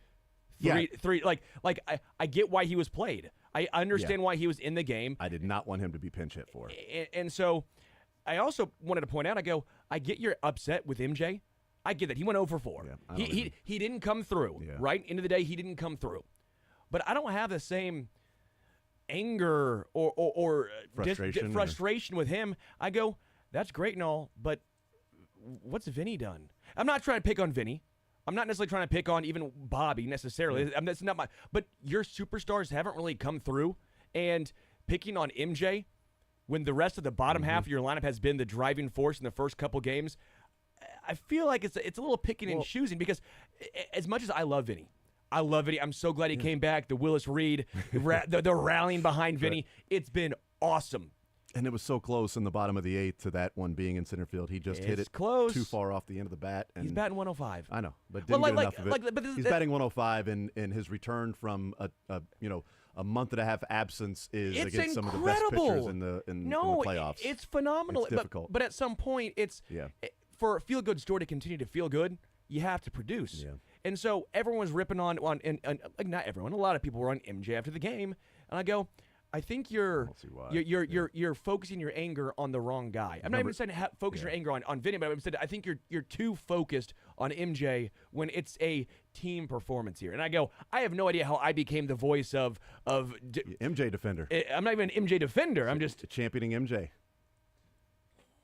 Does that make sense though? I mean, am I Absolutely. wrong here? I don't understand. I guess I wouldn't have got it if that was the frustration was MJ Melendez last night. That's not where my frustration was.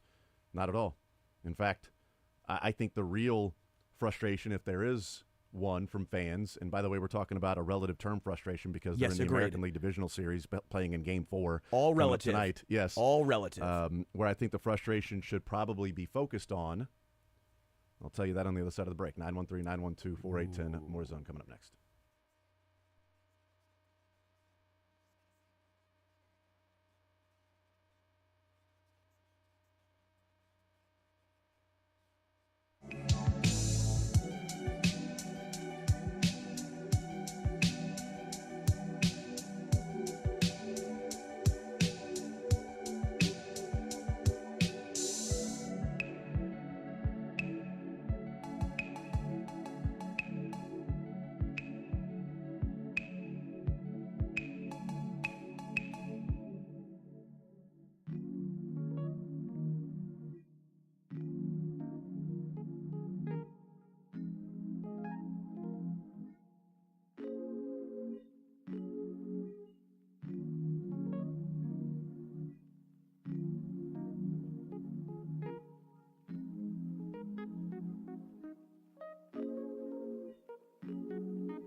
All right, we continue right here on Sports Radio 810 WHB. I forgot to mention this in the MJ Melendez conversation. Nobody can be annoyed by MJ Melendez because that guy gets extra grade A level points for trolling last night. He gets top-notch trolling points from MJ Melendez because last night, I guess you didn't hear it or see it on the broadcast, shocker, but last night MJ Melendez changed his walk-up song to Get Lucky by Daft Punk. Daft Punk. Daft Punk, yeah, Daft Punk, Jesus. Daft Punk. Who are they drafting? I don't know, Some but punk. I don't know why I said Daft Punk, but Daft Punk. Changed his walk-up song to Daft Punk, Get Lucky. We're up all night to get lucky.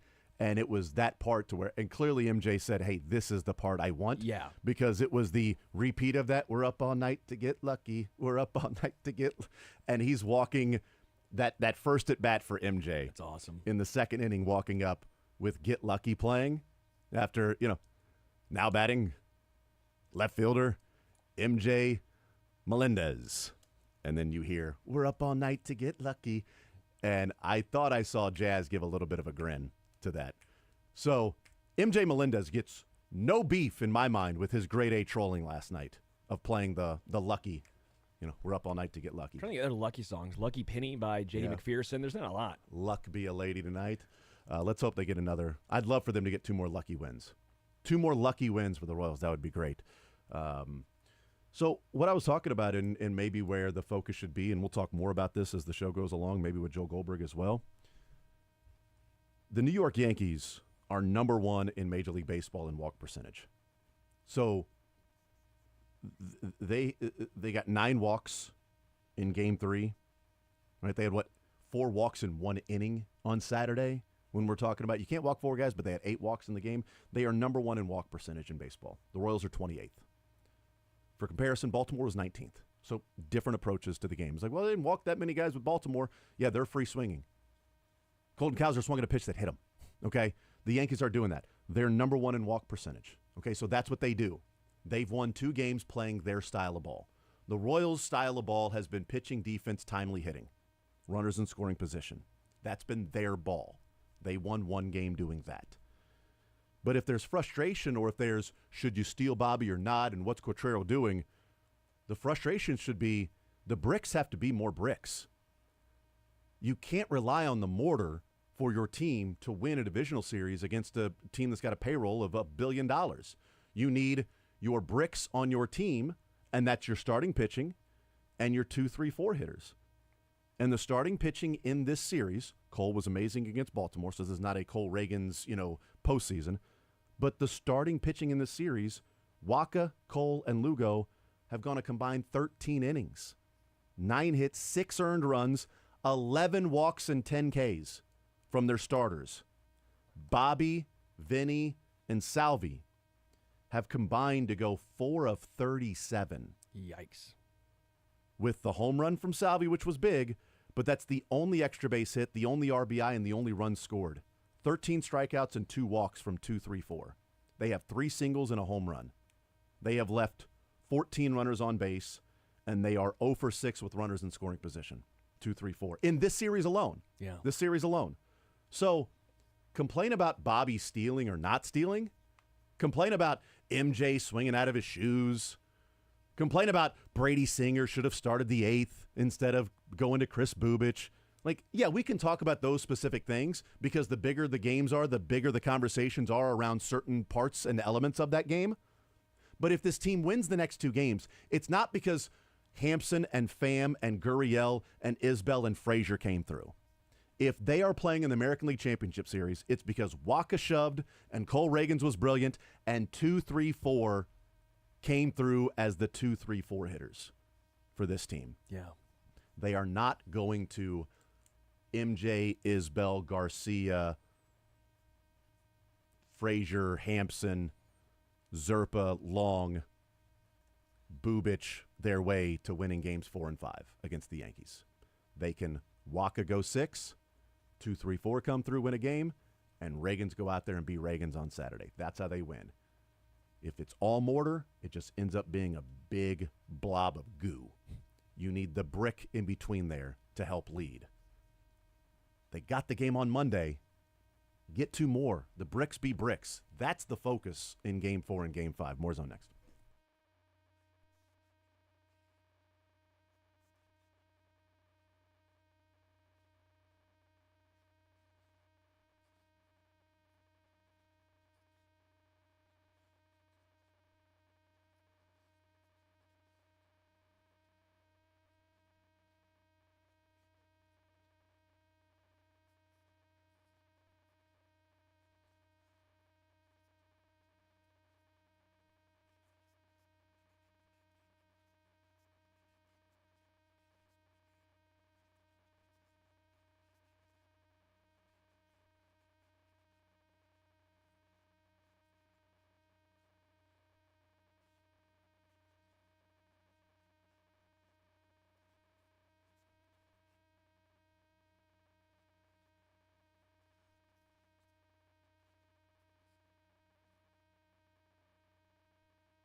About Salvi back in 14 and 15, and El Capitan playing last night. So we'll talk with Joel Goldberg about Game 4 coming up tonight. Michael Waka on the mound. The improbability, it seems, or feels, of October 10th, 2023 to October 10th, 2024 in the conversation we're having right now, and keeping that perspective while knowing there's a real shot for the Royals to win the next two. They can absolutely win these two games. October.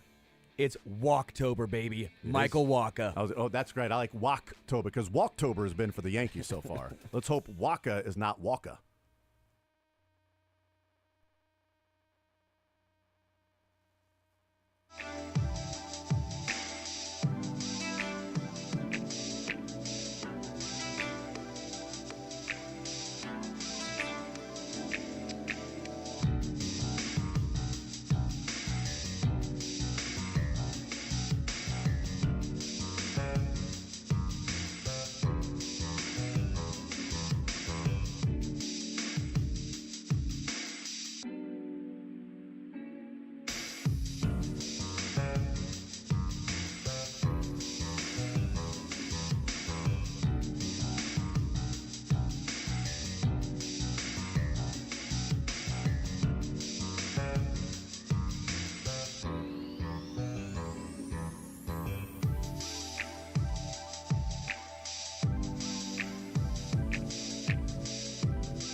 You, Sterling Holmes, Dylan Michaels, heading up until 2 o'clock an hour from now. We'll play a little sports or leisure.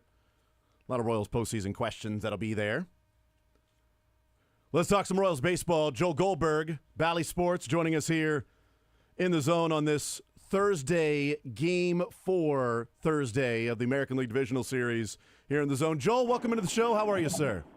What's up, Jason? How are you? I am doing just fine. I know that the Royals lost last night, but, man, I had an absolute blast out there watching the Royals game, watching postseason baseball, because I was there with my son, Joel, and my wife sent me a picture of the last time the Royals played a postseason game, and she sent me a picture, and she was 1 week away from having my son. So she said, hey, here's Everett the last time they played a postseason game, and I'm taking pictures with my 8-year-old, almost 9-year-old son there at the game, and win, lose, or draw, the Royals played a postseason game at Kauffman Stadium, and that was an amazing night. Core memory, something I'll never forget. And while the result wasn't great, man, I didn't know the next time I'd be watching a playoff game in Kansas City and being able to take my son out there. And I certainly a year ago this time, Joel, didn't think it would be 2024. No, I think the goal now, beyond the obvious goal of winning tonight and seeing if you can get back in this thing. And by the way, there's no reason they can't. Just ask the Dodgers or I mean, anyone really. I'll put it this way: we all, as fans, are probably more nervous about tonight than the Royals are. For them, while they're aware, and the today mantra, they understand that today there may not be tomorrow, but they're going to go about their business the usual way. But from a fan standpoint and looking bigger picture, hopefully the growth chart on our children is not 9 years worth of growth in between playoff appearances. It should be to the point where you're like, oh, my kid is a half an inch taller than when we were at the playoffs last year, not 4 feet taller. And that's the goal, to make this sustainable. I think that there are a lot of examples you could use, but I think a goal of trying to be, this is just me, a goal of trying to be, like, you can beat, but you can't compare the way the Royals do things to the Yankees or the Dodgers because, well, only 2 of those teams have championships in the last 10 years. That would be the Royals and the Dodgers. No, that was not my point. But I think that you should want to be the Guardians or the Cardinals or the Tampa Bay Rays, meaning that you should have the ability to make the playoffs every year. And some years you might go deep and win it. Some years you might not. Some years it might fall a little bit short. In St. Louis right now, my ties to St. Louis aren't all that strong anymore because I've been gone for so long, other than talking to a couple people and seeing a few things that they are completely freaking out after the last couple of seasons. And we here in Kansas City would have taken the last couple of seasons they had. We need to be a little bit better than that. They probably want to be a lot better than that. That should be a disappointing season, and that should be the measure going forward. Yeah, maybe this is a question for next week or the week after or whenever they're done playing baseball. Maybe it's tomorrow is that question. But, you're around this team. You're around the players. You're around the organization, the front office, the ownership. This time last year when it was, okay, we knew that last year was an evaluation season in 2023. Now it's time to make some moves, make some decisions. Who's out there? Who can you get? Can you sign Bobby long-term? Do you have to make a trade that hurts? Things like that. This time last year versus, what we're talking about now, how improbable is it to you we didn't know what was going to come in the offseason, but just sitting here October 10th in 2023 versus now getting ready for Game 4 of the American League Divisional Series at Kauffman Stadium? I mean, I think that I haven't thought a ton about this offseason yet. Yeah. I have a little bit, just in the sense of I think that it feels to me, I think most people, the one worry you have at the moment is the rotation. There's some.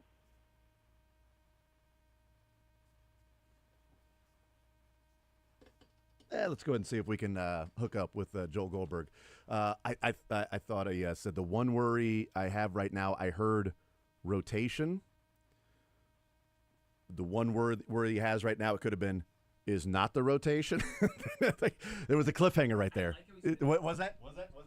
Are you talking to my microphone? I like how he said listen, and then it just dropped. You're like, listen. We are. And Pins and needles. Loved it. That was a hell of a cliffhanger. That is a cliffhanger. I appreciate that from Joel. And again, maybe that's a conversation or a question for tomorrow or next week or the week after. But just somebody who, experienced last year and 56 wins and all those games, and then we're watching the divisional series first round or whatever. But we're watching a lot of the Chiefs and everything like that. But from the standpoint of the moves that they made and now. Because of those moves and how the Royals went out and played, we're in the talking about the position they're in right now. Joel, you had one heck of a cliffhanger there with us, as you were saying the one issue that you would have, and then gone, Joel Goldberg. I'm nervous about this because I guess I hit a dead spot on the highway, and now I'm hoping it doesn't happen again. So I'm going to pull off on this exit. Oh, that's I had already beat the one spot that I know is bad, but apparently there is another one. Sorry, modern tech. I usually try to be in one spot. Anyway, no, I mean, I think I was saying that, I think the one piece that we feel good about is the starting rotation, which is a great place to start. And really, I mean, there are questions with everything, of course, but I think that Kyle Wright coming back, not that no one's talked about that, it's been talked about, but I think it's sort of all in the back of our minds that a guy that won, 21 games a couple of years ago suddenly is going to join this rotation, and there'll be questions about health and on and on. But but suddenly, this rotation, and I think Chris Bubich may get back into the mix too. So, there are a lot of options, and so you might have some surplus. They will have a decision to make on Michael Wacha because he can walk, and my understanding from all sides is that he loves it here, and they love him here, and so we'll see where that goes. But they could rework that if they want to do that. But I think that most people would agree that unless they get really hot here, but we know what this team is, and they don't need to crush it on offense to win. They got to be able to play some small ball when things aren't going well. But I think that they probably need a proven bat or just something a little bit more consistent somewhere in that lineup just to help bolster it a little bit. I mean, they've got if healthy, they've got a heck of a 1-2-3 punch in Witt and Pasquantino and Perez. It will be nice to have one more bat to help with that. And I think that they laid a pretty good blueprint this offseason, I think, Jason, in terms of showing that you don't need to go out there. Well, you can't go out there and find another Bobby Witt, but you don't need to go out there and sign one of the big boys, but you can go find the Michael Wachas of the world, the Seth Lugos of the world, the Hunter Renfroes of the world, players like that. And I think they're going to need maybe one more piece, but we'll see. I know you were saying, and I agree that it's still early, and this will be a discussion hopefully next week or in 2 weeks and not tomorrow on your program. But I think the greater point here is that they have laid themselves a really nice foundation. I don't think anyone at this point locally, and maybe now nationally after everybody watching, I don't think that anyone is looking at the Royals as a fluke at this point. I would hope not. And if they are, then they're not watching or paying attention. Joel Goldberg is our guest. You were there last night, Joel. Obviously, you've been in all these games. But in the eighth inning, bottom of the eighth, there's 2 outs. Salvi's up. It has been much discussed and debated. Text strings and call-in shows and things like that. Bobby Witt to steal or not to steal. What did you think in the moment? Did you think that Bobby was going to get to second base or attempt to get to second base, or those numbers didn't exactly work in the Royals' favor in terms of risk-reward? What did you think of that decision and Bobby being at first base with Salvi's single? Well, I'm guessing that was his decision. I can't imagine that, and if you've heard otherwise, let me know, because I was actually there mostly as a fan last night. I would guess that's his decision because I think he pretty much always has the green light to go. I mean, it's one thing if you are anybody that's not Bobby or Dairon Blanco or maybe Michael Garcia. Yeah. But if you also look at, and you may be able to look this up, I'm in the car, but if you look at the amount of stolen bases from Bobby over the last 4 to 6 weeks, he hasn't been running. And, why is that? I don't know. Can you get in a little bit of a slump, or is there something else going on? I mean, Joe, he said last night in the clubhouse he's not getting good reads right now. Like his jumps, he's not getting good reads. So I don't think he's confident in stealing bases right now. And if he's not, and by the way, he's been picked off a couple of times when he has gone. If he's not comfortable and he's going to get picked off there, it's worthless. And so, if he's making that calculation that he's not getting the right read, then look, he's got enough that he's trying to fix right now because he's going through a slump himself, and guys do, right? I mean, I've seen some of the greatest players in the history of the game go through terrible slumps in the playoffs. Look at Aaron Judge right now as well. So if he's trying to pull himself through all of that and he's not feeling like he's getting good reads, then no, you don't. You probably don't want him going there. And then could they potentially could have pinch run Dairon Blanco for Salvador Perez, maybe try to mess with the pitching a little bit, try to get to second base. And, in the end, we see what the results were. Maybe they change if guys are in different spots. I don't have a whole lot of second-guessing on last night. I thought that the biggest moment that would have been second-guessed if it didn't work was bringing in Brady Singer when and where they did, because it had been so long. And I don't know about you, but I had some flashbacks of Giordano Ventura coming in the wild card. It's different now. I mean, I think that everybody knew that at some point Singer could come in and, Lorenzen and all of that. But Singer's numbers in his career were not good against Judge at all. So you're taking a guy that hasn't pitched in a while with not great numbers against arguably the best hitter on the planet right now, or certainly one of them who is not swinging it well. And it was a decision well made. And I felt like that was one that could have changed the game, because if it doesn't work, it's for sure over. But the Royals still had a shot at that point. The other thing I just would say, and this is just about tonight. I mean, last night was frustrating. I don't know that there are a whole lot of should have done this instead of that. Mm-hmm.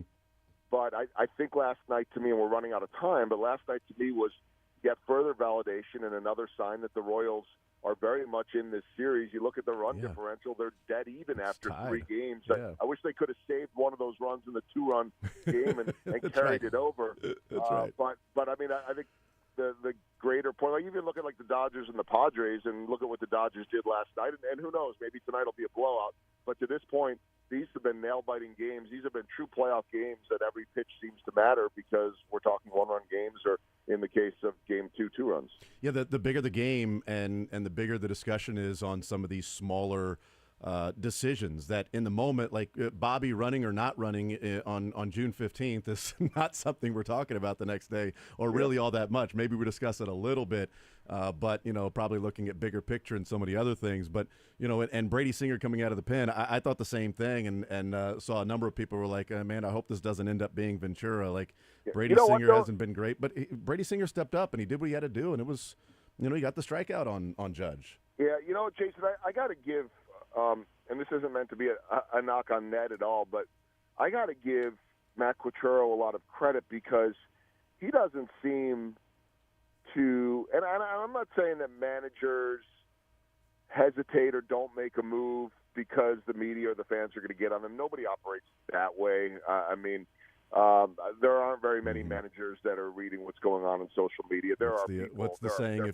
If you listen to the fans, you'll be sitting with them. Yeah. I mean, look, there are some players that look at it. Yeah. They shouldn't, by the way, but it's human nature. But managers aren't looking at that stuff either.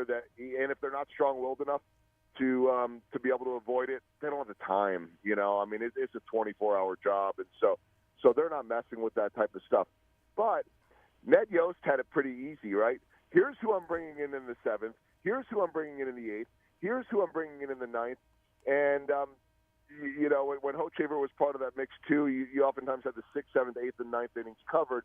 And with Q, it's taking a lot more creativity. You have to find a way to get it to Lucas Erceg. And, by the way, getting it to Lucas Erceg might mean 4 outs or 5 outs, but how are you going to get there? Where does John Schreiber go? Do you want to bring in Erceg beforehand? You got Bubic, who unfortunately gave up the homer. That was the one batter that worried me for that inning last night just because of what Stanton could do from the right side, and it ended up playing out. But, I mean, I think people feel good about Bubic. But Matt Quatraro is piecing this together brilliantly, and I've said this forever and will say it forever, that the only good decisions in picking a bullpen arm are the ones that work. And for the most part, he's got that right. Yeah, he's. The people questioned it with, was it Saturday night in New York? But they were so good in Baltimore, and they didn't necessarily come through Saturday night in New York, but they came through on Monday. They were good last night. It was one pitch to Stanton, and he runs into it and hits it 430 feet. Yeah. And by the way, it was a ball too. It was a slider that was down and in, and Giancarlo went down and got it. It's not if it was middle. I think there might be more complaint of wow, you hung one to Stanton on a 3-1 pitch. Like no, it was Which, down. By and the in. way, it would have been ball 4.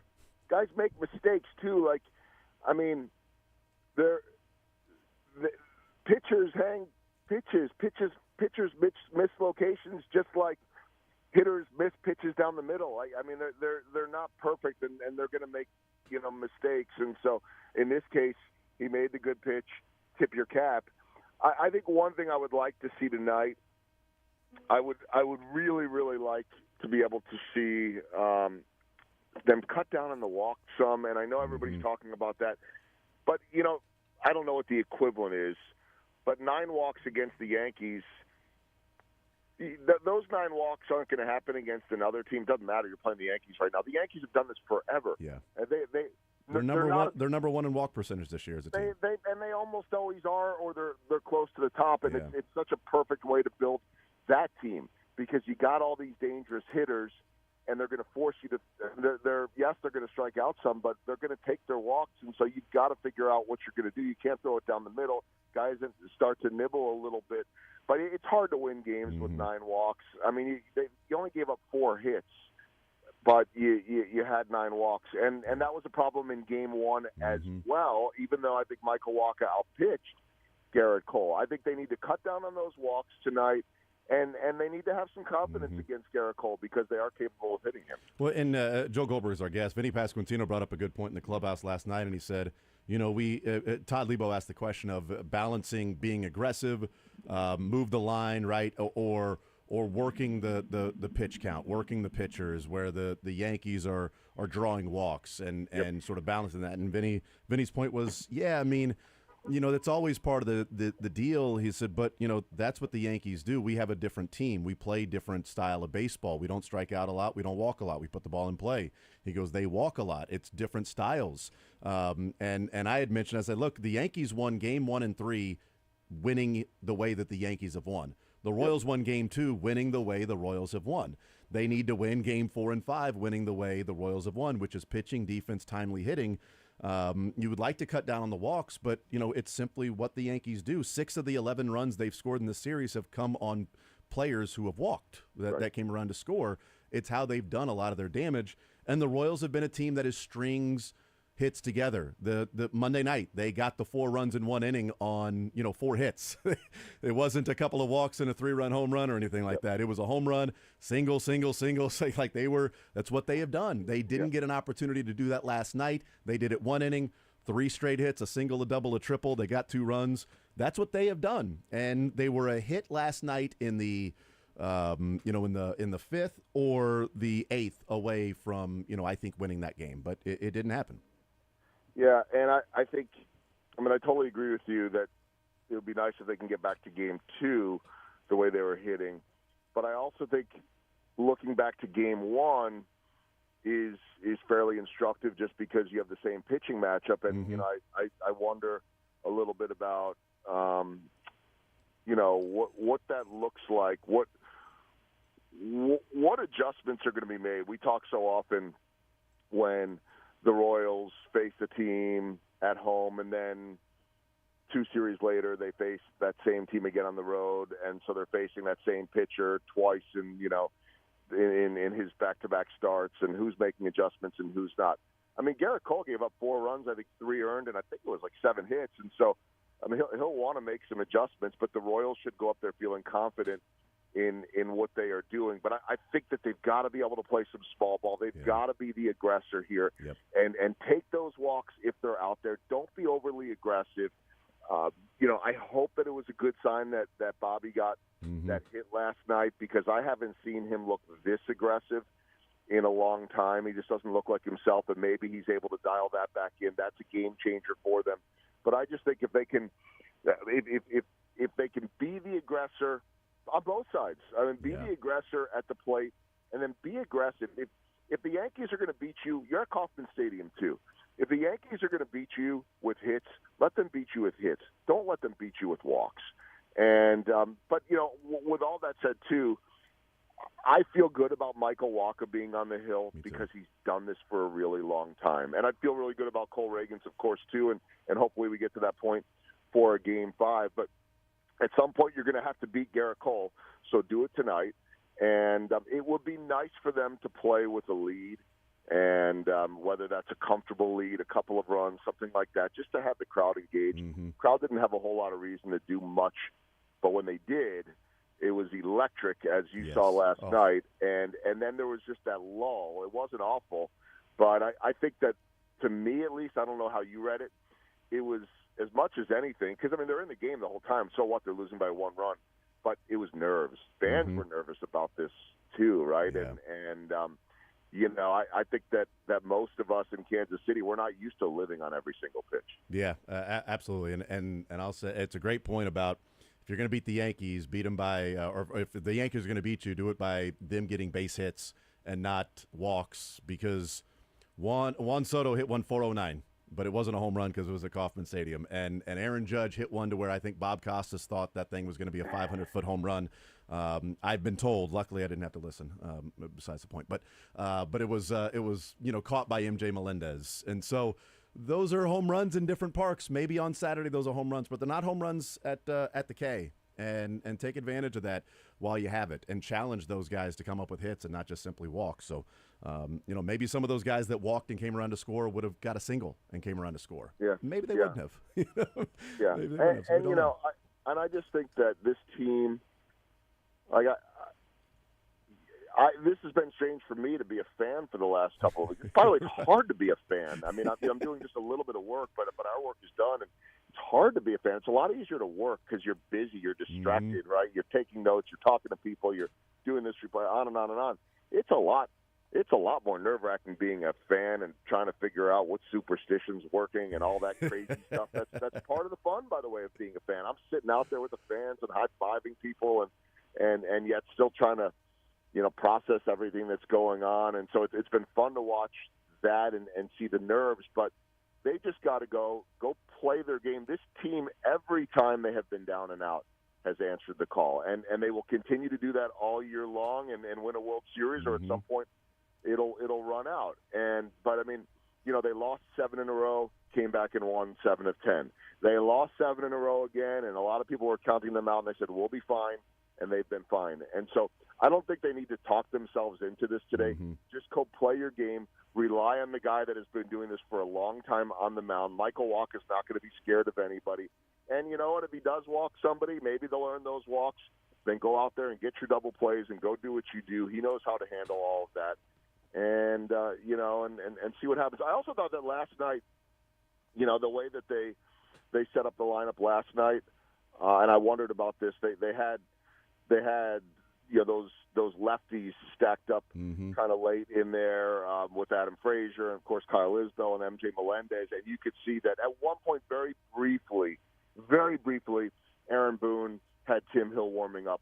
But he was never going to see the light of the day, maybe to face like a Massey and a Vinny. But they were never going to bring him in down to the bottom of the lineup because they were not going to want that matchup of Hill facing a Pham or facing a Renfroe. And so Aaron Boone made it a point of saying, you know what, we'll take your lefties instead of your righties. And I think that chess match is one that Q has won a lot this year, and Boone didn't fall for it last night. Yeah, we'll see what they end up doing today. Joel, you're the man. Appreciate it, sir. Before I let you go, the boys wanted me to do my Rex impression while we had you on. So I'll end it this way and say, Joel, when it comes to this interview, you got to go. That's it right there. And don't forget, Jason, it's all about the people. All about the people. Get out to the K tonight. Joel, you're the man. Appreciate you, brother. We're both not very good, but there's only one Rex Hudler. There's only one Rex. You were right about that. And only one Joel Goldberg as well. Joel Goldberg, he's the man. He'll be out there at the ballpark tonight as well. It was a blast last night, man. I know that they did not win, but if you can make it out to the K, get out there, man. Hopefully, we'll have opportunities in the American League Championship Series if they come through tonight and Saturday. And again, we talked about it at the beginning of the show, Sterling. They absolutely can. They can win these next 2 games. We'll take a break. Let's talk a little bit more about that they can win these next 2 games. We can be talking about Michael Wacha going out there and pitching well tonight, the Royals winning their way, and, man, you take your chances with Garrett Cole on the mound in Game 5 in Yankee Stadium. Call him Burger King. The Royals are going to win their way. Sterling, that saying, that's got to go.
program is over, so 6 o'clock, little pregame. And then we've got Royals and Yankees Game 4 right here on Sports Radio 810 WHB. Major League Baseball playoff coverage on Sports Radio 810, brought to you by Greenlight Dispensary. Check out greenlightdispensary.com for all premium cannabis products this playoffs. Let's hear from Bobby Witt. After the game was over last night in the clubhouse, they lose 3-2. Season is not over. Backs are against the wall, though, tonight. This is the first elimination game that these young Royals players that we've talked about, obviously not Salvi, but a good majority of these players that are on the field, on the team, the first elimination game they will be participating in. That'll be coming tonight. Michael Massey will talk later this afternoon, maybe able to talk a little bit more about that. But here's Bobby Witt post-game in the clubhouse after the game was over last night, losing 3-2 and knowing they got to win back-to-back games to keep their season alive. Playoff baseball, like you said, you just got to go out there and now figure out what we need to do to win 2 games. And I believe in it. Everyone in this clubhouse, everyone does, and so that's all we got to do is just take things one step at a time, learn from today, and move on. Walk me through the 8th inning there, opportunity there, Gurriel there, you got on base with that hit. Just what happened there, you just couldn't carry the momentum. Yeah, that's what we tried to do there, and Volpe made a great play on Benny there. That changed it a little bit, and then just, yeah. What do you think about the makeup of this team, that you're at the brink of elimination, that you guys can make a run for it here to win the series? I've seen us win 2 games a lot of times, so that's all we got to do, but just do it one game at a time, 2 times, and so just now got our guy walk on the mound tomorrow, gonna enjoy it and take it all in for sure. What was it like playing in front of this crowd today? It was unbelievable. They showed out just as we expected, and so we just want to get them a win tomorrow, and so that's the ultimate goal. They're coming out here, they're cheering, and we just got to go out there and perform. You finally got a hit here. Do you feel like you kind of got the monkey off your back in this one? Just taking things one step at a time, not really trying to get hits. Can really control that, just trying to see good pitches and be able to kind of put a good swing on it. That's really all I can do. Did you consider stealing it all there after that hit? Yeah, there's always a chance, but just kind of wanted to maybe leave a hole open or whatever it was, and so he's a little quick to the plate, wasn't able to kind of get a jump, but then, yeah, so again, you can look back at it and say, oh, I should have stole there, it's how we got a hit, but you never know what happens, can't play that game. You're right there on Vinny's ball there. How close was that to finding grass? Yeah, it's the game of baseball, a game of inches. It's crazy just how close things are, and so it's just I feel like we haven't even met really our full potential in these last 3 games, and so now I feel like we come in tomorrow ready to rock. What was the message in the locker room with you guys? Just keep going one day at a time. Win 1 game twice. That's all you got to do. As I said earlier in the show, I'm like, yeah, their backs are against the wall, and this is do or die time. This is, win or go home. They're not down 3-0 in a series. It's not to where you're facing an elimination game. You got to win multiple games in a row. They're not down 3-0 in a 7-game series, and you've got to win 4 straight games. And it's like, yeah, cool, they might win 1. Maybe they'll win 2, but sweeping 4 straight games when you just lost 3 to this team, good luck with that. They're also not facing a scenario that the Guardians are facing. The Guardians are down 2-1. Yes, if they win today, they can take the series back to Cleveland. But they're looking at taking the series back to Cleveland and then, taking on Tariq Skubal? Royals ain't facing Skubal on Saturday in New York.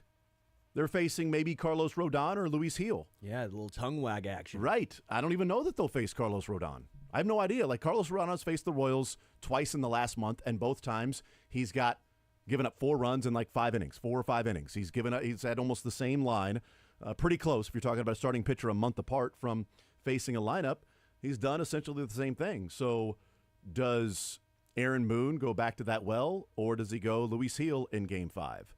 I don't know.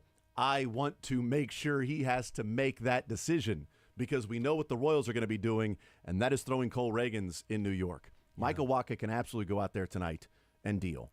I was talking to Dylan before the show, and I said, this is actually a good – I know I'm not trying to put the cart before the horse in this situation, but if you could tell me you could have 1 pitcher in Kauffman and 1 in New York, which would you have? You would take Wacha at home based on his pitching style. And then with a smaller ballpark, you want more of that strikeout pitcher. Mm-hmm. You want the Cole Reagans in New York. And again, I think Waka, the ballpark of the K, as we've seen by the ERA in just his season in totality this season, it plays well to his game. I trust Michael Waka here. I semi-joked last night. Garrett Cole, he's a great pitcher. The Royals somewhat hit aces, though. Like it's the Clark Schmidts of the world that they seemingly struggle against. It's the guy who's called up from AAA. They have the ace on the mound. The Royals are like, okay, now we're comfy. And not only that, Garrett Cole does throw hard. What happens when you throw hard?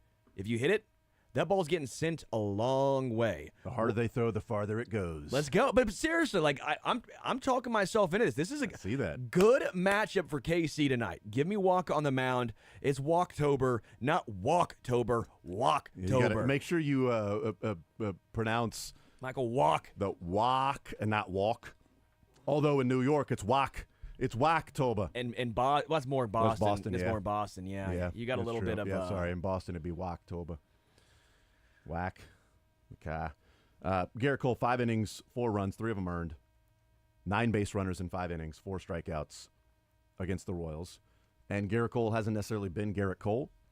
And he is a guy that can get into his emotions and lose it on the mound quickly.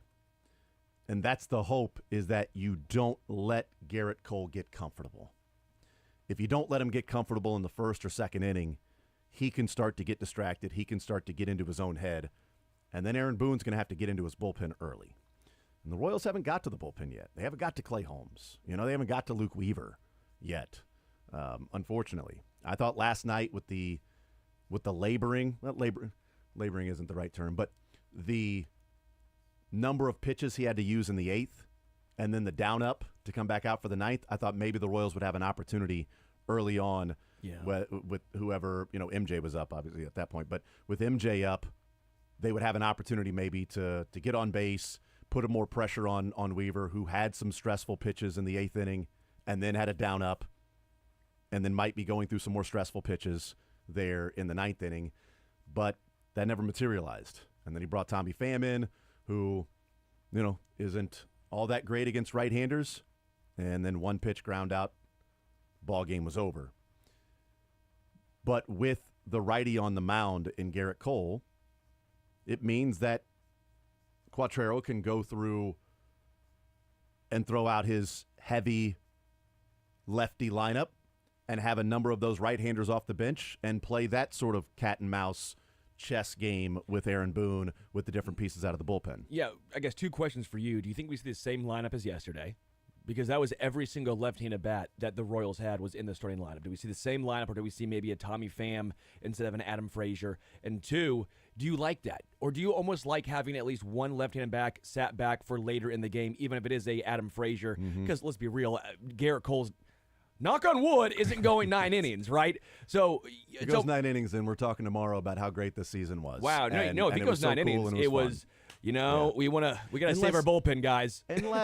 Unless he goes almost 9 innings and we get a little Dark Knight Matt Harvey action. There we All go. right, that's a little different. But I guess the 2-part question there: do they go with the same lineup, or is Adam Frazier the guy almost held back? And do you like holding back at least one left-handed bat for off the bench later in the game?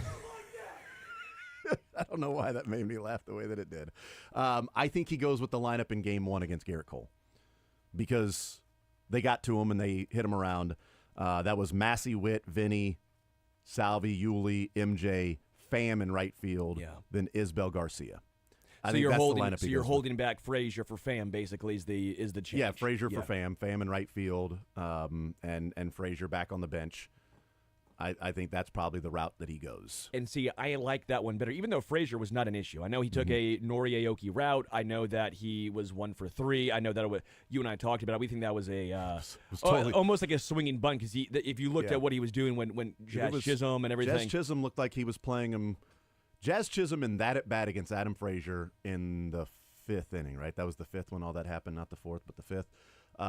Because I think the 3rd and the 4th is when the Yankees got their 1 run apiece, and it was so either way, bottom of the 5th. I wouldn't know this for any other reason, but we did by chance cover our first 5 innings spread in the 5th, so that's why I know. Nice maybe. work. And that's, not work. to do with anything other Yeah, than so just what, Royals plus a half in first 5? Nice job. Well done. Appreciate the well spot. done, That's Michael the order. Massey, with your triple to get that thing down in right field. But it looked like in that at-bat, 2 outs, nobody on, the way that they had played Frazier before and after that, Volpe was in the same spot, was close to second base.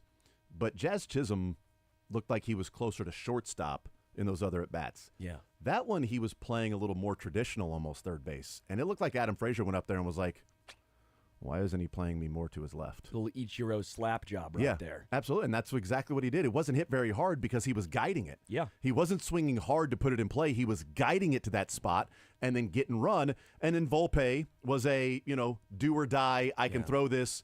Yeah, there's 2 outs. I'm going to give it all I got.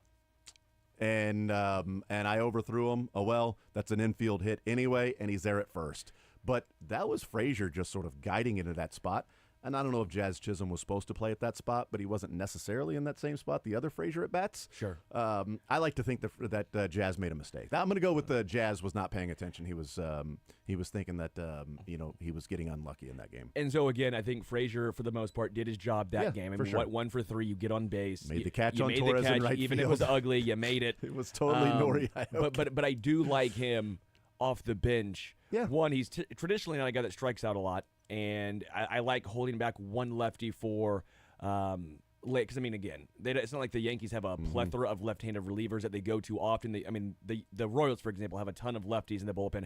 Makes it a little more interesting when you're coming up with a lineup. But, again, I like holding one back, so I hope Pham is in right to start this game. Yeah, and Tommy Pham against Garrett Cole, he had the sacrifice fly in the second.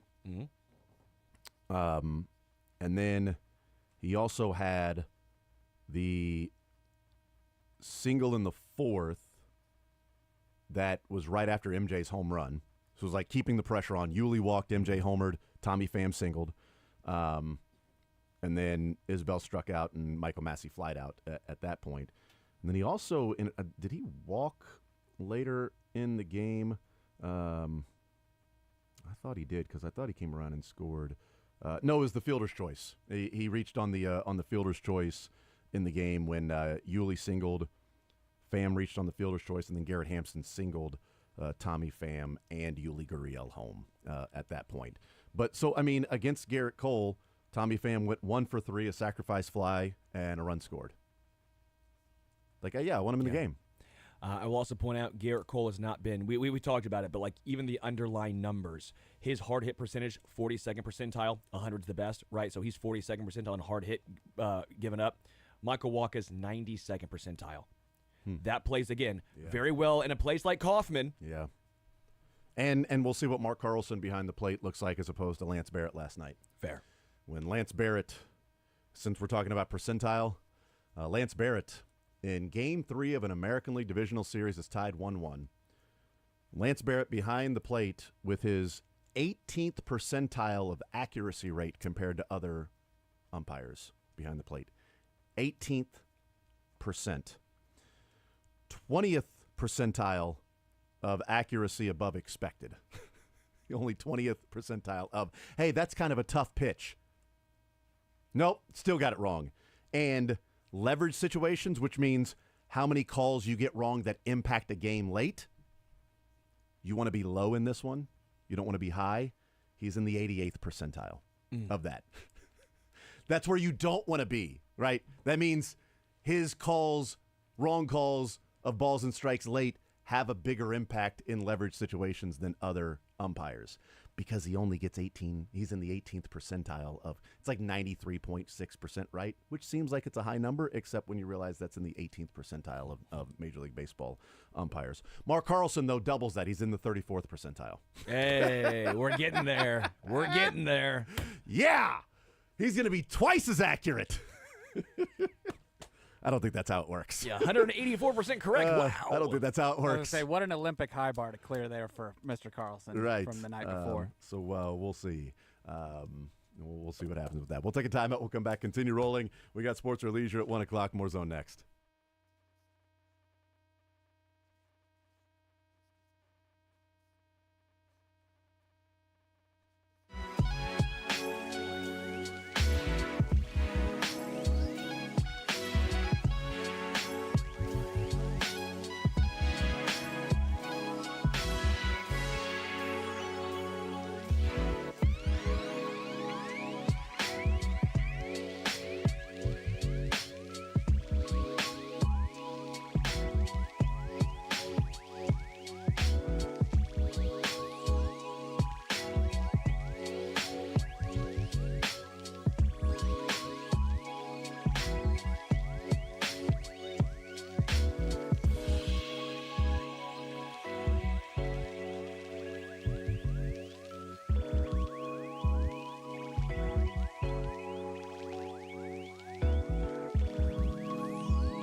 All right, we'll continue right here on Sports Radio 810 WHB. We got some sports or leisure coming up in the 1 o'clock hour presented by Johnny's Tavern.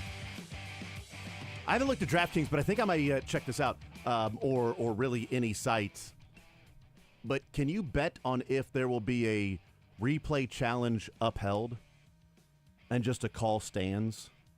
Because I would put lots of money on there being a replay or a challenge by a coach and New York just simply saying the call stands. You should be able to bet on that, right? Come on. That'd be a fun bet. Yeah, absolutely. And it would be you would get it. You would win. Or have any of them been overturned yet? I have no idea. So it'd be a minus like 9,000 for. The value would not be there. You are correct. The juice would be on the wrong side of that. You're correct. You wouldn't win a lot of money for that. But you know, it seems like easy money, right? I'm going to guess that happens tonight. I'm going to guess there is a replay. Hopefully, it goes in favor of the Royals and not against the Royals on Saturday. In favor of the Royals, like it did last night. I think it was probably a fair ball. I think it probably kicked up a little white. I thought for sure they were going to overturn that. And then they said there wasn't enough evidence. It would just call stands. I do wonder the reaction of the crowd if that call would have been overturned based on what the hell happened on Saturday night in New York. Like, enough. All right, It's just one. keep It's it 1 to consistent. 1. It's 1 to 1. Just keep. That's all we ask is consistency. That's the issue with these home plate umpires. Well, they're consistent. Consistently bad. Yeah, You're right. consistently bad. They are Yes, consistently Jason. inadequate. You are correct about that.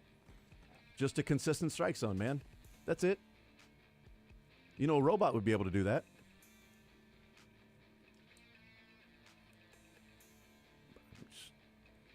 No. We can- No, Jason. We've got the technology. But I don't want to spend a lot of money.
Hey, let's play some sports or leisure, shall we?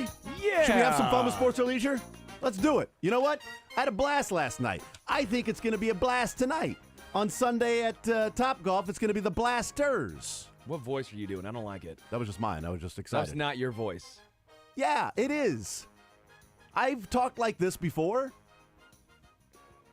Dylan, I've talked like this before. This is my voice. I didn't notice any difference. Thank you, Dylan. I appreciate it. Sterling, that's on you, man. Won't you clean those ears out, bud? Huh? Look at that. He's been married for 5 days, and he's already not listening. What? She wrote me some Dear John letter or something. I don't know. I wasn't really paying attention. She said I don't listen to her or something like that. I wasn't really paying attention. But either way, she's Wayne's wrong. Wayne's World, Yes, right? exactly. Yeah. Great movie. She's wrong, though. That's the thing. The Dear John is the Dumb and Dumber, but listening, yeah, the listening yeah. and wasn't really paying attention is Wayne's World.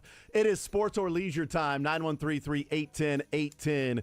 We will have some fun giving away $25 to Johnny's Tavern. Get you set for the game tonight. If you want to go and get yourself some food from Johnny's Tavern, a pie, some of their wings, the espinachos. Whatever you want there from Johnny's. So oh yeah, the espinachos are awesome. Dude, the Wilson wings are I'm awesome. so hungry now. Love the pizza at Johnny's. Good stuff. Good stuff. So we'll give $25 away if you get a sports question and a leisure question right in sports or leisure. And you know they've got the day after Chiefs games, Monday after Chiefs games, percentage off. If you took advantage of that on Tuesday, you would have got that 26% off large specialty pizza in-house only. But next Monday, week from Monday, because the 49ers, it's just a Sunday game, right? That's not a special, well, I got the schedule right in front of me. Yeah, that's just Sunday afternoon, 3:25 on Fox. Might be Tom's first Chiefs game. Oh, yeah, you're right. Interesting. Oh! Do we hear him So you say? can say 100 times when every single play happens. Do we hear him at one point? What are the odds that he brings up his Super Bowl victory over him when he was with the Bucs? They'd probably bring it up. But, you know, it's all good. Sure, it's out of left field, too. Whatever. That's fine. By the way, I meant to read this earlier, and we'll get some almost full board right now, so we'll play here in a second. 913-381-0810. Bill DiFilippo, I have no idea who he is, on Twitter last night. He had maybe the tweet of the night. His tweet went, Costas. Judge steps up. Not Roberts or Alito, but Aaron, whose playoffs woes are well documented. Many words have been written, others spilled, and some penned about Judge in these playoffs, but a chance to reshape the narrative is here. McDonald's employee, so do you want fries or not? Every time he comes up, he tries to set this so it can be this historical call. Every Judge Brutal. at bat is this big narrative, story, legacy shaping, turning at bat. All he wants every is swing. and all he wants is him to hit a home run so he can be the guy on the call. And every time it's like an Aaron Judge strikes out, and he keeps striking out, or having a hard hit ball right at Bobby, or a line drive to awesome. MJ. Like every time, it's like this is the moment. Here it is, and Bob Costas is so excited, getting ready for. It's the only time he's really excited at all in these games since you have a double play, and they can, and it's not Giancarlo's fault. It's exactly the point we've been making. And then last night, the most excited he got was a single to center that wasn't even a single to center. It was caught by Volpe. Yeah. The double off the wall was as comatose as you're going to find with a broadcast. God, I mean, I almost want to go out there and just, I don't know, sneak in. Give him a coffee. I don't know. No, just to be at the game. I don't have tickets for tonight, but just to be at the game so I don't have to listen. I mean, and technically I don't have to listen. I could just mute it, but good God, man. So I guess maybe for the it's not even comedic relief, though. Whatever. 913-381-0810. All right, so we got sports or leisure. You ask, you get a sports question, you get a leisure question. You get them both right, you win. Either of them wrong, you lose. The question is out there available for someone to call in and request if they know the answer to it or if they have Googled it. Whatever. It's up to you. The categories on sports side, we just have Royals postseason. So that can include 14, 15, 85, 80, 76, 77, 70. It could be any of those postseasons. So just Royals postseason. On the leisure side, what do we got there, Sterling? We have one-hit wonders. Those are brought back. We have riddles. Yes, riddles. And we still have a couple left on the NFL mascots that are semi-fun. All right. Semi-fun. I don't want to lie. The riddles are my favorite, so. Yeah, I feel like you're just sandbagging everything else so that, you can have people Riddles. go We and still ask have, riddles. we have 3 good riddles left. I left 3 really good ones left. Okay, very good. Let's see what happens. 913-381-0810. I'm good to go. Sterling, you ready to play? Yes, sir. Dylan? I'm happy. Hooray. By the way, I liked on Tuesday, I think Curtis was playing that in an imitation of Bob Costas when Giancarlo had that double play. Yeah, I should be the biggest Bob Costas fan of all time. Dylan is Bob and there is a home run to win the game. He gives me hope, for sure. Can they turn it? And he can. The Yankees get out of it. Oh, goodness. And he can. It's not Giancarlo's fault, folks. It's the point we've been making. Oh, man. All right, let's get rolling. 913-381-0810. John leads us off here on Sports Radio 810 WHB. Johnny, sports or leisure, what side do you want to start with? Sports. All right. Royals postseason. Royals postseason. Well, since that's the only category we have, that's the category you're going to get, and you're going to like it. You get what you get. You don't throw a fit, Johnny. All right, so Michael Massey, unsung stud in these 5 games so far. Michael Massey has 7 hits in his first 5 postseason games as a Royal. His 7 are the 3rd most by a Royal through 5 career playoff games. Who are the players that have more? Oh, man. Free space? There's always a free space in the postseason with the Royals. I mean, come on. Well, okay. I mean, Brett. There you go. That's why I wanted to. That's why I wanted to, because there's always a free space. Well, what I was thinking, I was like, is that too obvious? Is that just too, But yeah, no, it's not too obvious. Sometimes it's not too obvious with George Brett being one of the answers. Who else? By the way, this person tied with George Brett with 8. George Brett and this player tied with 8 hits in their first 5 career playoff games. I think I know who it is. Do you, though? Because it's not Michael Massey. He was 1 hit away from tying these fellas. So if it's someone from that 14 era, that would be the wild card game, that Angel series. Yep, the 3 Angel series, the wild card, and then game 1 of the ALCS. That would be. I feel like it's there. Could be wrong. And I'm going to totally take a stab at this. I'm going to say Lorenzo Cain. It is so close. Yeah. It is so close. John, thank you for playing, man. I appreciate you, brother. Have fun. Yes, thank you. I appreciate that. John, thank you for playing, man. Enjoy the baseball tonight, brother. All right, 913-381-0810. Phone line open. First in, first on. We go to Greg next. Sports or leisure, Greg? What side would you like to start with, sir? Let's go for NFL mascots. All right, NFL mascots. We have, we'll go with Victor. Okay. Who is Victor, the mascot? Victor. Yeah, V-I-K-T-O-R. V-I-K-T. Oh. Yeah. That It's changes got to be a things. dog then. Well, I don't know. No. That changes the K changes it for me. That's all. V-I-K. I know it was now. T-O-R. Victor. Mm-hmm. Oh, I got you. Vikings guy. Yep. That is the Vikings. There That's you the go. Vikings guy. Yeah. So if it was V-I-C-T-O-R. It could be anything. You're just a victor. Right. Like But you're a winner. Once you said K, it's almost like Victor. Yeah. But also it's the skull. Yeah. All right, on to the sports side, sir. The categories we have are Royals postseason. There you go. I think I know who has 8. All right, so it's Massey with 7, George Brett with 8, and this player also tied. Close. Lorenzo Cain, not bad. I mean, it was right there, but what do you say? Who's got 8? El Capitan. It was not El Capitan. Come on. Not Salvi. Oh, you're kidding It me. was not Salvi.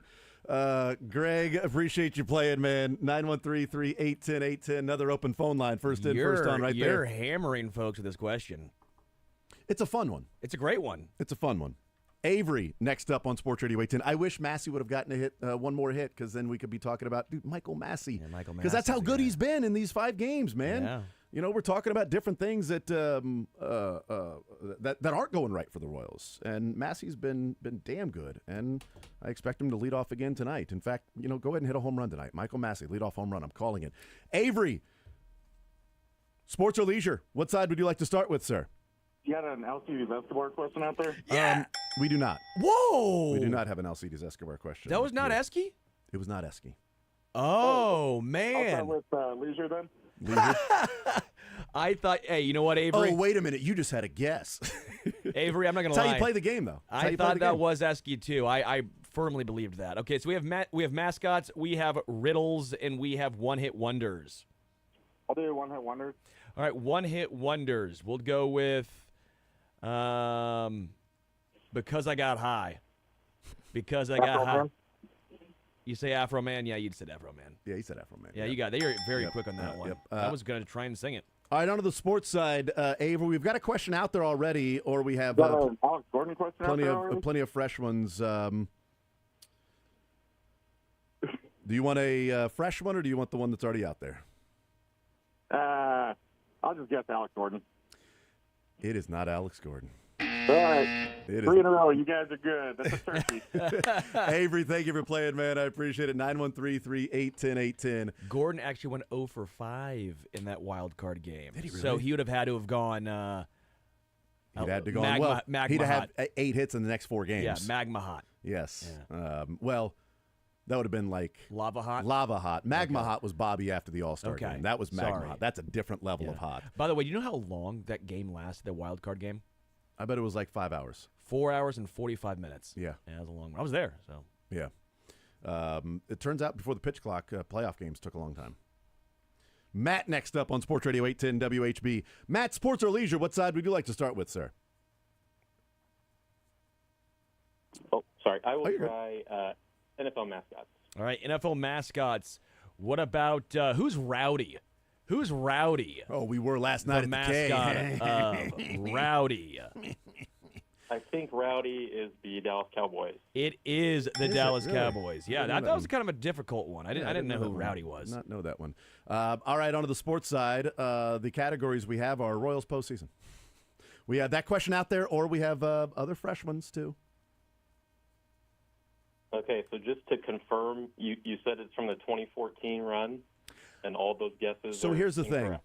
I didn't say it was from the 2014 run, but when he guessed Kane, I said, you're pretty close. Yeah. So that sort of gave it away there. And all those guesses are incorrect. Gotcha. All right, I guess I'll take a stab at that, since they kind of narrowed it down.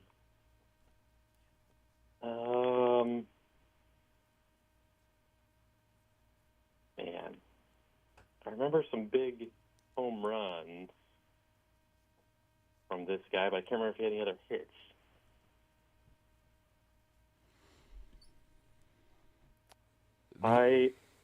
He went 3 for sorry, 4 in the wild card Did he game. This really? man, 3 for 4. So 3 of those 8 came in the first, his first ever.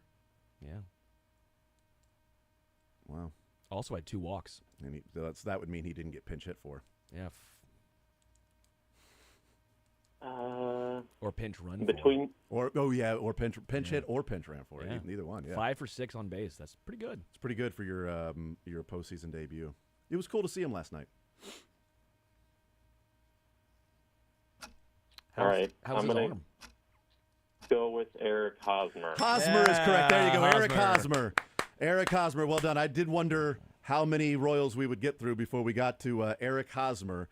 But yeah, that was awesome. Eric Hosmer there last night with the official ceremonial first pitch when both teams are out there on the baselines. That was cool. Hosmer and Brett with 8. Michael Massey now with 7. The third most all time in the first 5 games for a postseason start in a Royals uniform. That's a winner, right? That's a Is winner. that a winner? How about that? Matt, we'll put you on hold, get your information. Congratulations, sir. Well done. All right, thanks, guys. Absolutely. I thought just it was hung up Esky, on him. man. I just hung up on him. Matt, I apologize. I just hung up on him. Matt, call back. Matt, call back Dylan. Call him back. Jason, Also, Matt, Jason if you bleeped have up. previous cards, then yeah, you know where to get it. So we'll save the time. You know where to go. Also, if you just show up, hey, I'm Matt. Hi, it's Matt. Then No, because now other Matts are going to show up. well, you need whatever. You'd have to remember the question that you had. You're going to go out of your way, like whatever. My bad, Matt. I apologize, dude. 913-381-0810 is the phone number. I was just so used to hanging up on the people like, oh, you got it wrong, you got it wrong, you got it wrong, you got it wrong, you're right, get the hell out of here, you got it wrong. Matt knows where to get it. He knows where. He He knows where to go. He knows where his bread is buttered, and it Damn could right. be at Johnny's Tavern. Let's go to Ryan next up on Sports Radio 810 WHB. Ryan, sports or leisure, what side would you like to start with? I'll do the mascots. All right, we'll go to mascots. Who is Major Tuddy? Major Tuddy. Who's he the mascot of? I am not good. I've learned with this category that I am not good at NFL I'm mascot surprised names. people are doing way better because I had to look these ones all up. I'm weirdly good at this, but Well, yes, you're incredible at this. NFL dork. yes. You know, Should be the but that's Commanders. It's an endearing term. It's I a- agree. It is the Commanders. Is it really? Major Oh, Tuddy yeah, duh, Commanders. That makes sense. Yeah. That makes sense. Yeah. I guess- Washington football team. So you're saying these mascots have some sort of connection to the name or something like that? Shockingly, Steely McBeam is the Yeah. Steelers. Shockingly, yeah. Just like if somebody said, all right, and name the Wolf. Because you can't say Casey Wolf, right? And we have Yeah. 2 of those now, so there's 2 Wolf mascots with the Chiefs now. You know, one infamous, one Well, I was going famous. to say one that's famous or one that's free and one that's not. There you go, that too. Yeah. Which one came to my rehearsal dinner? Ooh, the world may never know. Casey Wolf went to your rehearsal dinner? Yeah. Why? My wife. Because why not? Is the She answer is because why not? She's like, it'd be funny and it'd be awesome. He does Let's kids get parties Casey all the Wolf. time. Yeah. That's great. You crazy kids are getting married, and the Wolf was there just to send you off into. Not in sheep's clothing. Yeah, he wasn't in Wolf's clothing either. Well, he was in. I guess he was in Wolf's clothing. All right, Ryan, sports side. We got Royals postseason. Let's go with this question. Before Giancarlo's dumbass home run last night in the 8th inning, who's the last player to hit a home run at Kauffman Stadium in the postseason? Before last player. Yep, the last player to hit a home run at Kauffman Stadium in the postseason before Giancarlo hit that one in the 8th.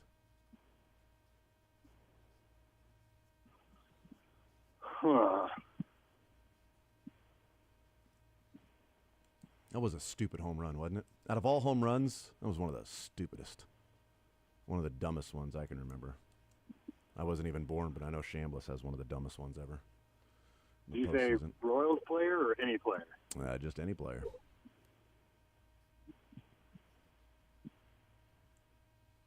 Alex Gordon. Alex Gordon is correct. 9th inning off Uris Familia. Alex Gordon hits the home run to tie the game up. There were no more home runs that game. And in a 7-1 game the next night, also no home runs. The other home run that was hit in game 1 was, I don't think I have a question with this. No, I don't have a question with that. The other home run in that game, if you remember, Curtis Granderson hit a home run in game 1. Grandy Man. Grandy Man hit the home run in game 1. But then Gordo, thankfully, Gordo hit that one because I wouldn't have asked the question of if it was Granderson, the most recent one. Hey, that's a winner, Ryan. And starting now, I'm going to start putting the winners on hold. Dylan, is that good? Great. Ryan, we will put you on hold, and you can talk to Dylan. Congratulations. Thanks for playing, sir. Thank you. Absolutely. I did it. He's on hold. He's on hold, Dylan. 1 for 1 today. 1 for 1. There has now been one winner that was put on hold by me. Had to erase the whiteboard. Now we can keep that track again. All right, we'll take a timeout, come back, continue rolling more zone right after this.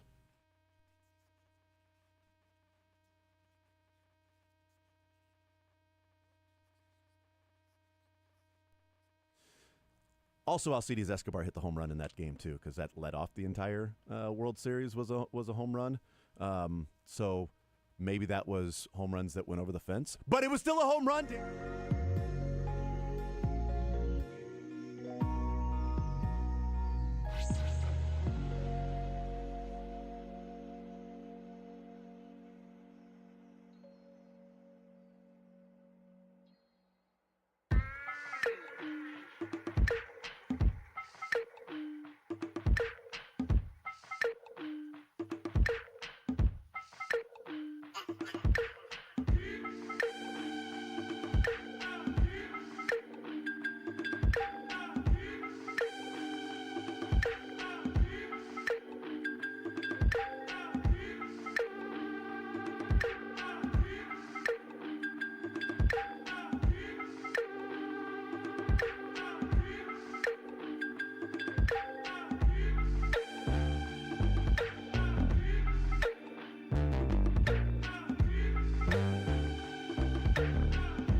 And the Mets have just loaded the bases with one out. But the Phillies are up 1-0. And Estevez has now come in the game for the Phillies. I don't know. I kind of feel like this is a mistake. There's a double player grand slam coming right here. I just have a feeling, Sterling, that Lindor, what a storybook season it's been. You know, even if they lose this game, they'd go back to Philly for Game 5. So this is an elimination game for them. So if he grounds into a double play or strikes out, not the worst thing, you know. They're only down 1 run in the bottom of the 6th. If he were to come through in something like that, man, it would just continue the chapters of Lindor and what he's done. But Estevez is rocking 100 miles an hour right now and blowing it past Lindor. I just don't see that happening. It's too Pollyanna, right? If he hits a grand slam, it'd be like, all right, there's a script to this whole thing. I mean, come on. The NFL and Roger Goodell and everybody else, there's script to sports. If Lindor, does anything like a single or he's not going to get a grand slam, though. I know that. That's just ridiculous. So right, stop your. And the Mets are 0 for 4 with the bases loaded, with multiple strikeouts. Yes, everyone. The game from yesterday is on. What do you mean? What do you mean game from? Oh no, that's a double. That's a double. That is that's a grand slam. How about that? Look, just as I told you, Lindor is going to do something crazy. You're doing. Lindor is going to do something crazy. Sports or leisure? In next on the line. In reality, though, what a legacy-defining at bat for Lindor as a Mets player in Mets history. True. Good for him, man. Good for him. Gone from getting booed at home to when he was struggling early in his career with the Mets to being an MVP candidate and having one of the biggest swings in Mets postseason history, especially recent history for Two the of Mets. them. Yeah, now. you're absolutely 100% right about that. I guess that wasn't postseason; that was regular season. Yeah, so but postseason might as history well with be. that one. I mean, you're down 1-0, 1 out, bottom of the 6th, and you lose. You go back to Philly, and it's a grand slam, man. Unbelievable. All right, let's go to Ted next up on Sports Radio 810 WHB. Ted, sports or leisure? What side do you want to start with, sir? What was the leisure again? We have NFL mascots, we have riddles, and we have one-hit wonders. Let's mascots. I'll give that a shot. All right, go to mascots. We'll go with Rampage. Who is Rampage the mascot of? Well, it kind of sounds obvious.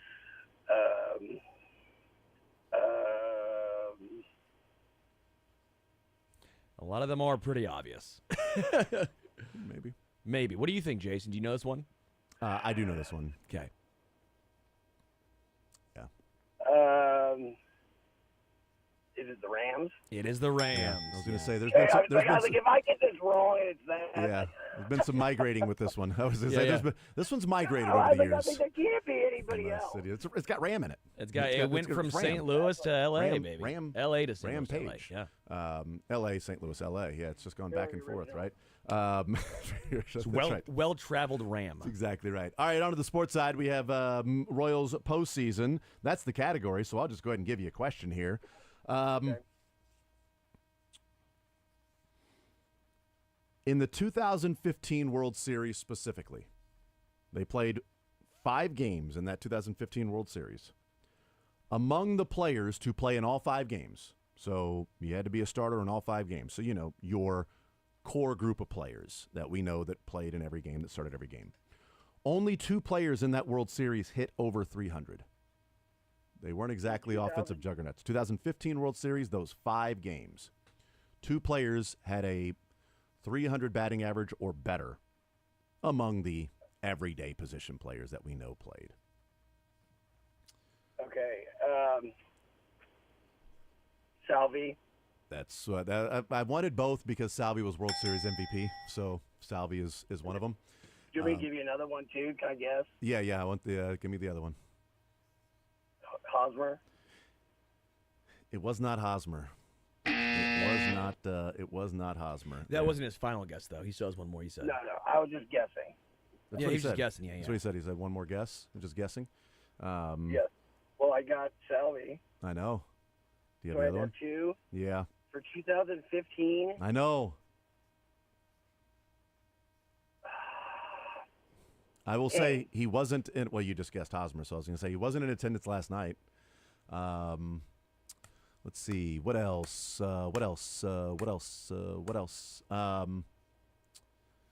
He played for the Royals. People liked his dongs. Brother.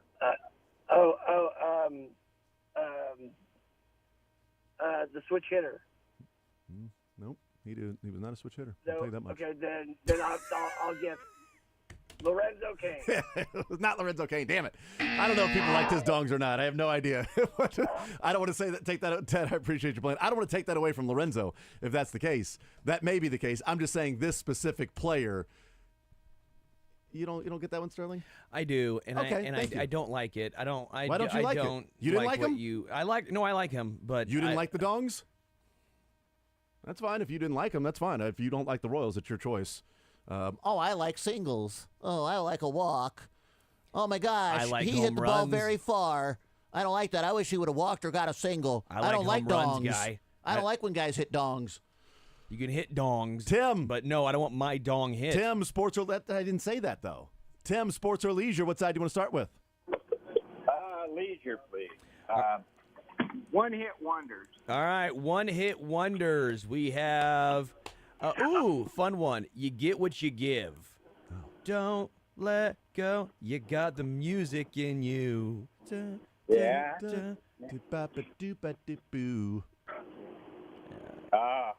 I can. Yeah. Health insurance, rip up flying, FDA, big bank buying. Oh, sure. Cloning while they're multiplying. think he Fashion knows the shoots song. with Becky Hansen, Courtney Love, and Marilyn Manson. Oh yeah, I think he knows the song. It's just a matter of the artist. Yeah, that's the hard part. Yeah. And I know I'll know it when I hear it. Doggone it. Let's see. They're not old. I wish their name was Doggone It. I mean, the song is older, but they're not old. Right. And they're not moderates. The New Radicals. The New Radicals. Nice job. Nice job. Well done. Way to hold his hand. And you know what? You led him to water and he drank. Good for you. On to the sports side. We've got that question out there about the 300 hitter along with Salvia in the 15 World Series. We also have a few other fresh Royals postseason questions. And Hosmer, well, no. Let's go with another fresh question. Why not? Okay, very good. The Royals played in 4 series-clinching games in the 2014 postseason. 2014 postseason. Series-clinching games. 3 different pitchers started those series-clinching games.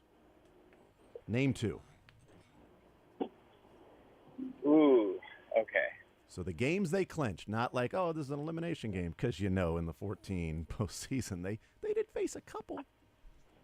But series-clinching games. Yeah. We played in 4 of them. Would you count the one-game wild card? That's as one of that? them, because they played in 4 of them. So wild card, divisional, championship, and World Series. Okay. I should remember. I was at that game, but over 10 years ago. It is now over 10 years ago, correct. 10 years in a few days. Okay, I'm putting my thinking cap on. Put it here. on. Keep think cap on. Screw that thing in tight. Let's roll. The sad thing is I can't remember our starting rotation. Oh, it was a big game. That's why this guy was out there. Ayo. And no, it wasn't Amos Otis. But it was a big game. This guy was out there on the mound. Had armor on. Did he? So you need 3 of the 4, though, right? Nah, just 2 of the 3. There were only 3 because one guy started 2 different clinching games. In fact, the wild card would be one of his. Sword and armor. Mm-hmm. Yep. 2 different ones. Okay. Yep, that's right. I'm going to say you got to go Ventura. It was not Ace. Ace did not. It was not one of them. Tim, thank you for playing, man. I appreciate you, brother. 913-381-810. Let's go to Paul next up on Sports Radio 810. Paul, we got 2 questions out there on the sports side. We got leisure side. Which one do you want to start with first? Let's go leisure. All right, we got riddles, we have one-hit wonders, and we have NFL mascots. Let's go mascot. All right, mascots, we'll go with Sir Purr. He's a gentleman, apparently. He's a sir. He's a sir. Aye. Sir space Purr. He's been knighted. So it's got to be probably Cat Panthers. It's the Panthers. Oh, nice. See, I think the Jags Maybe- would have been better because they play in London so No, often. Well, maybe the Queen City. He's a knighted Sir Per. I thought Queen City was Cincy. I thought that was. I think it's Cincy. I also do. I don't know what Charlotte is. Charlotte or Cincy, who Is knows? Charlotte like a? I also think that the Jacksonville's mascot is Jackson DeVille. You're right. It is Jackson. So, DeVille. Sir Per, good job. All right, on to the sports side, Paul. We've got 2 questions out there of the postseason, and we have some fresh ones. What are you thinking? What was the last one again? The last one was Royals played in 4 series-clinching games in the 14 postseason. 3 different pitchers started those games. Name 2 of them.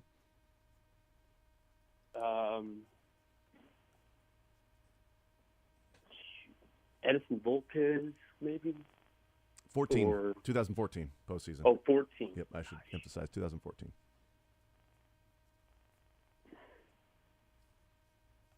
Name 2 pitchers that started a series-clinching game. The wild card counts. And that was a big game. That was a big game. Mm-hmm. And that's why this guy went to the mound, because he went to the mound on big games. At least that's what they called him. Not Chris Young, was it? No, ask No. Nate about that one. No. It's not Chris Young. I don't know. There were 3 of them. There it was, I know. Yeah. Throw a dart. What do you say? What do you say, Paulie? Man, I have no idea. I can't even think Oddly right enough, now. all of their first names start with the same letter. I'm not going to give you the letter, but I just noticed that. It's interesting. That's a good All call. of Oh, yeah, Woody. right. Yeah. Yeah. No. No, it was not. Paul, thank you for playing, man. I appreciate it. We got time for Shane. 913-3810810. Shane, sports or leisure, what side would you like to start with, sir? Shane? Shane. He's there. He's There we there. go. We're good. Okay. You know what? He had us on mute. Not a big deal. One-hit wonders. All right. One-hit wonders. We'll go relax. Relax. Don't do it. Oh, yeah. When you want to come do it. Frankie goes to Hollywood. Yeah, Frankie Nails. goes to Hollywood. Nice. Yep. Oddly enough, the only reason I know that is because Ross in Friends wore the shirt that was really small that says Frankie says relax. All right, on to the sports side. We got 2 questions out there and some fresh ones. What are you thinking, Shane?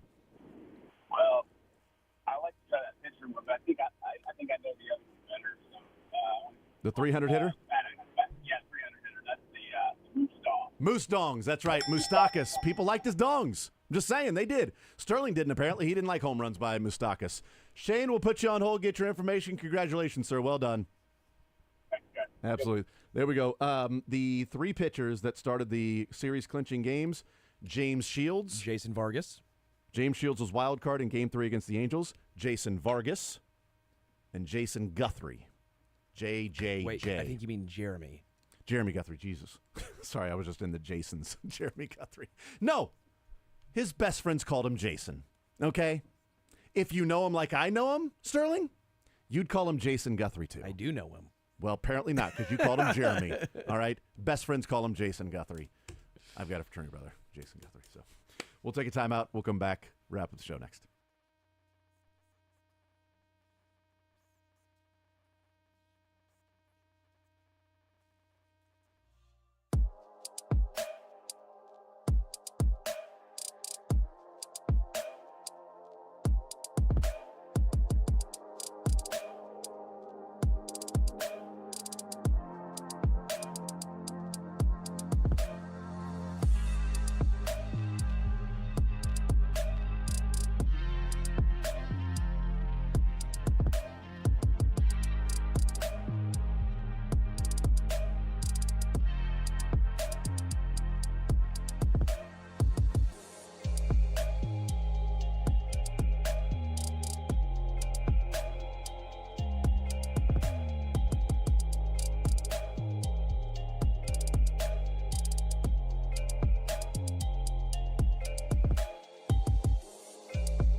last night.